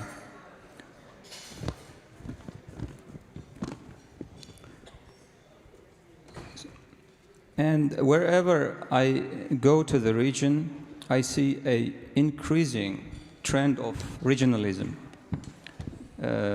In August, I was in Baku, and in September, I was in Uzbekistan, and now I'm here in New York. So wherever I go, I see people from the region, trying to work together to further deepen the intra-regional ties. And we are witnessing a historic day today, as Mr. Ambassador earlier correctly mentioned. The first ever C+5 presidential summit was organized in New York. And we hope that the region, including all the stakeholders, will take the advantage of this momentum and will create a stable, a prosperous, and more and more connected regional and international system. Thank you very much.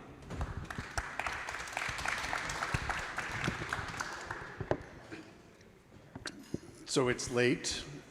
You all are the other folks who have made it all the way through. So I'm going to try a risky thing. I'm going to try a call and response. Can I get everybody here who can hear my voice say and, not or? Let's try it again. Ready? And, not or. Okay. You can go back and have your conversations now. No. And if you remember nothing else from what I say today, please remember and not or. Now, not only did I get you to actually repeat advertising copy for BP in the UK, but it's actually something to remember, I think, as we've all talked about, which is the energy, provision of energy from the Caspian and globally. We have to provide the energy that the world needs today, and we have to do it in a more sustainable but secure and affordable way. And the way to do that is we still need to rely for the time being on hydrocarbons and not or.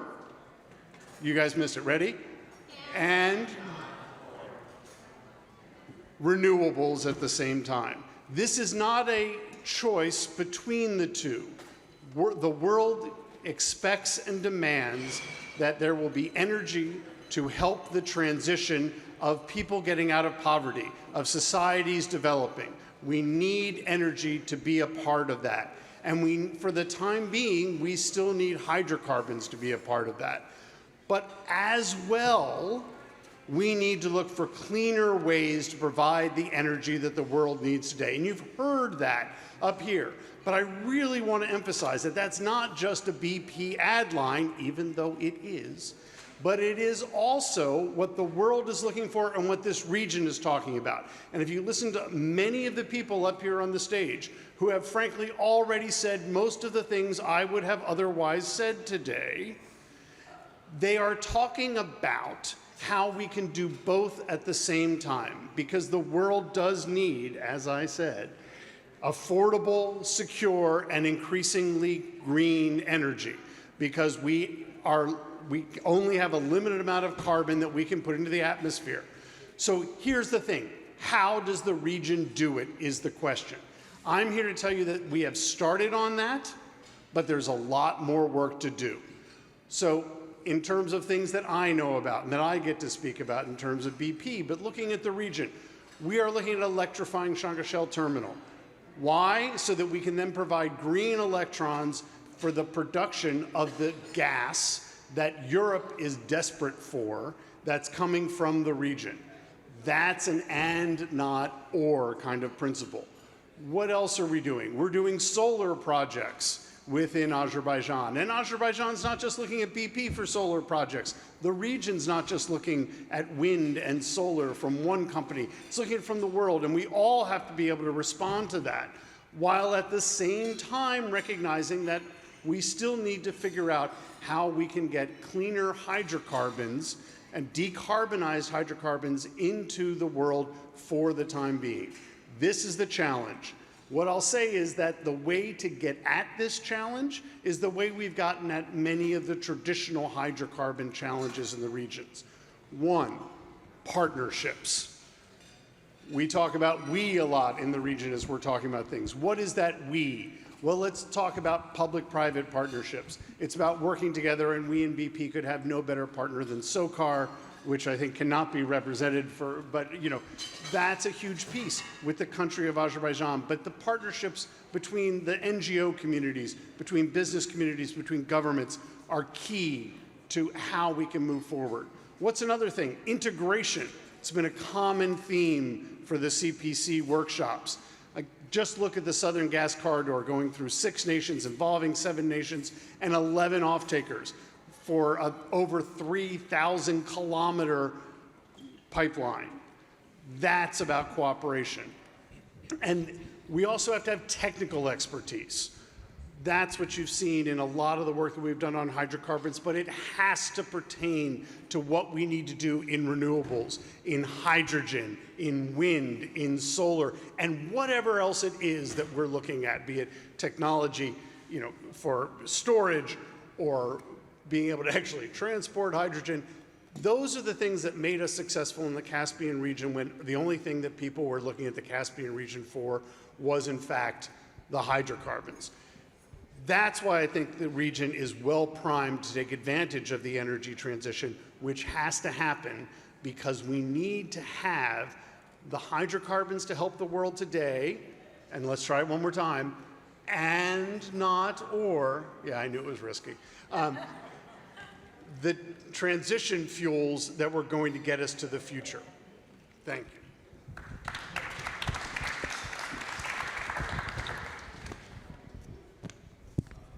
Thank you. Good evening, ladies and gentlemen. It's a great honor to me that I'm representing here the Ministry of Economy and Sustainable Development of Georgia. I'd like to thank you firstly to CPC for the invitation, Mr. Afgan. Thank you. It's my second time here. And nice to meet you again. I was also take part in the third session that was so highly organized, and I'd like to express my gratitude for today's events also. It is only honor to me that the Energy Policy Department is represented here, and I'd like to say 2 words about the energy structure, what happens from Georgia, and what the projects, flagship projects we have from the South Caucasus region directly to you. As you already know, the energy represents the main direction for each country's economic growth. So if you'd like to increase your economy, you have to increase your installed capacities, because installed capacity it means that you're investing directly local or international investment through the energy.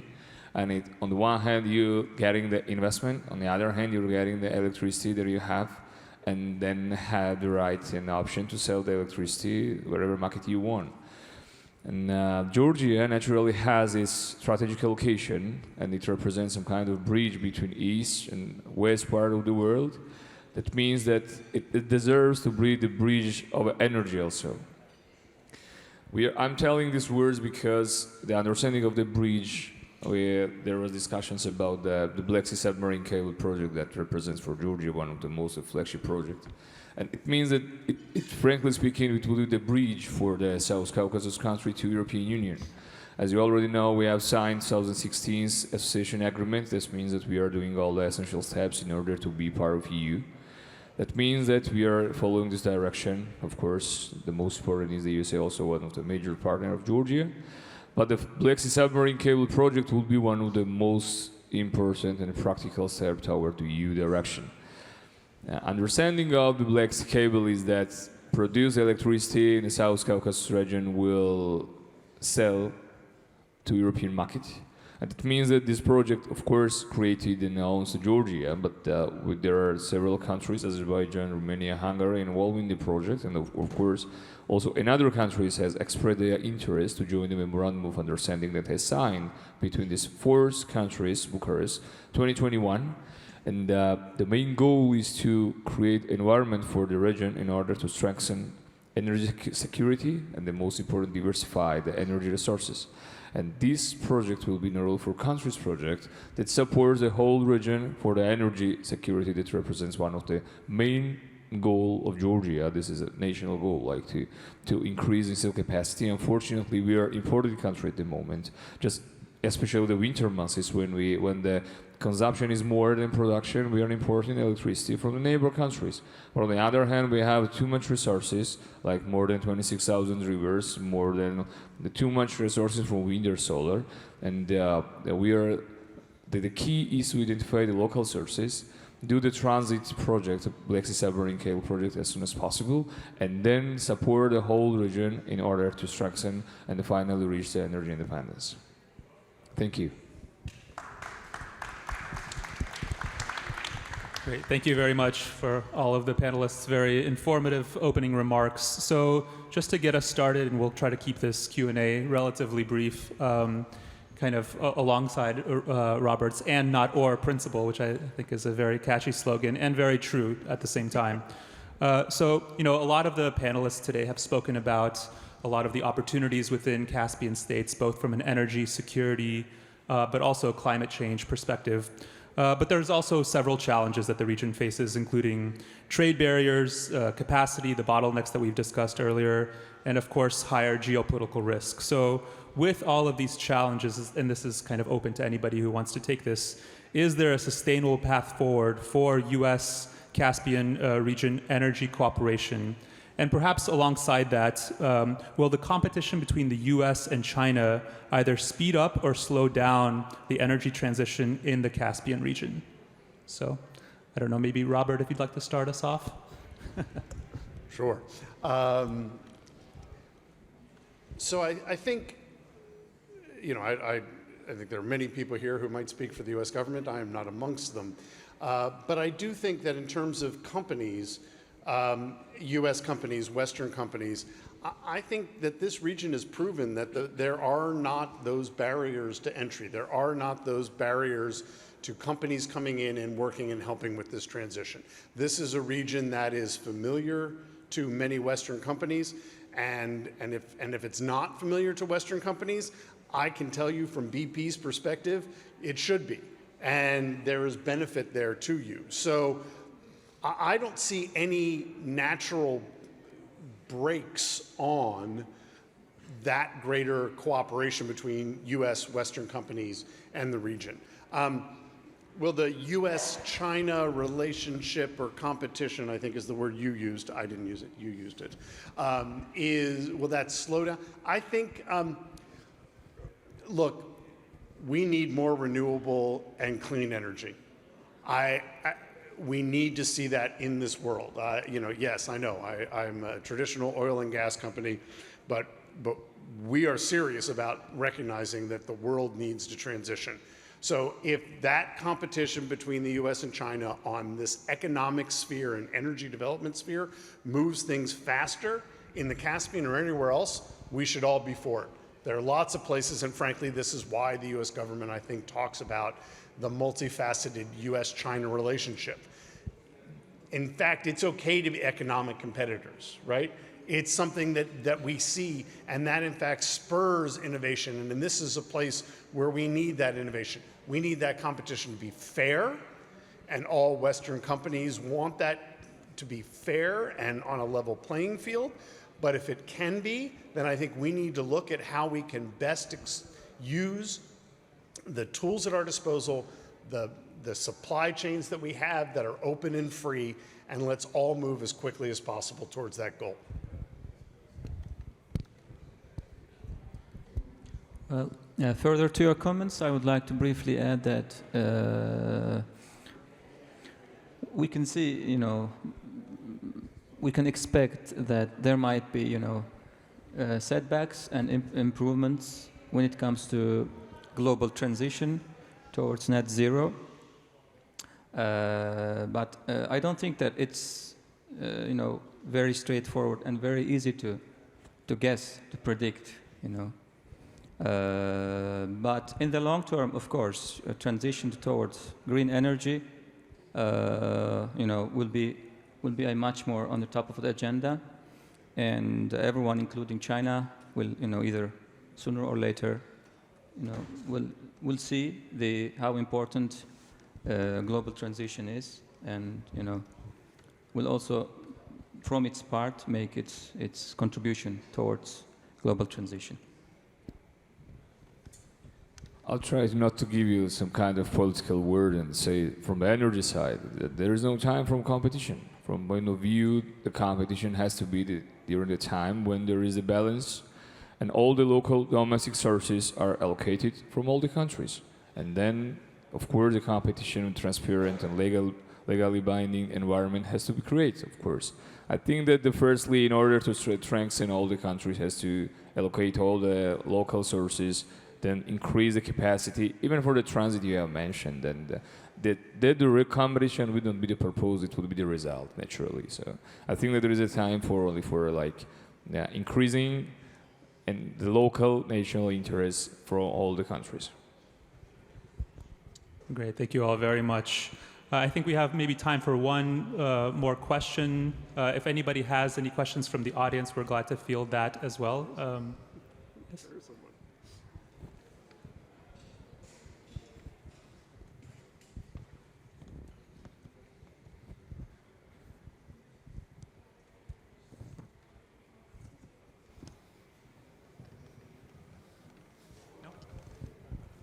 Okay.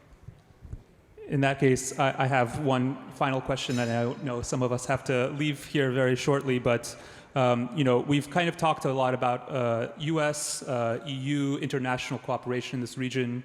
I think one elephant in the room, obviously, is Russia.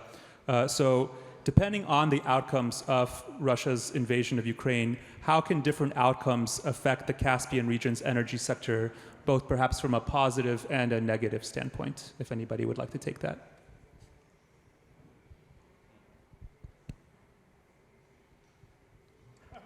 Sure, I'll just because, you know, pregnant science silences are difficult. Look, all of this thrives in a more stable environment. That's not to say that we cannot succeed and have not succeeded when things aren't always that stable and when there are conflicts, open, closed, you know, cold, hot, whatever. But I do think that resolution of conflicts is something that only helps the business community. We have to be able to operate within all sorts of contexts, but surely we'll all be better off once Russia's invasion of Ukraine, that issue is settled.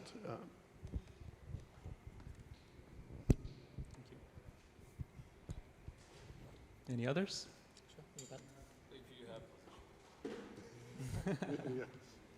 Okay, great. Well, perhaps we can start to wrap things up here. I know this was a short but very informative and insightful panel, so I just wanted to thank my fellow panelists once again for participation, and thank you to CPC and everybody that participated and attended this event. Thank you very much. I want to thank you for your patience. And more than anything else, I want to thank everyone that participated tonight for making absolutely clear that when we talk about connectivity in the Caspian region, it's already happening. Look at the work that's being done by every representative from all of the countries. Look at what's being achieved already. This is a terribly important step forward. Now, think that this is happening elsewhere in the world too, and it shows the complexity of the world we live in. Ladies and gentlemen, I thank you so much for your interest this evening. I thank you for joining us, and we look forward to seeing you next year for the 5th Caspian Forum here at the Harvard Club in New York City. I'm told that we're supposed to have a final family photo. I don't know how many members are going to be in that photo, but this is your opportunity. Thank you.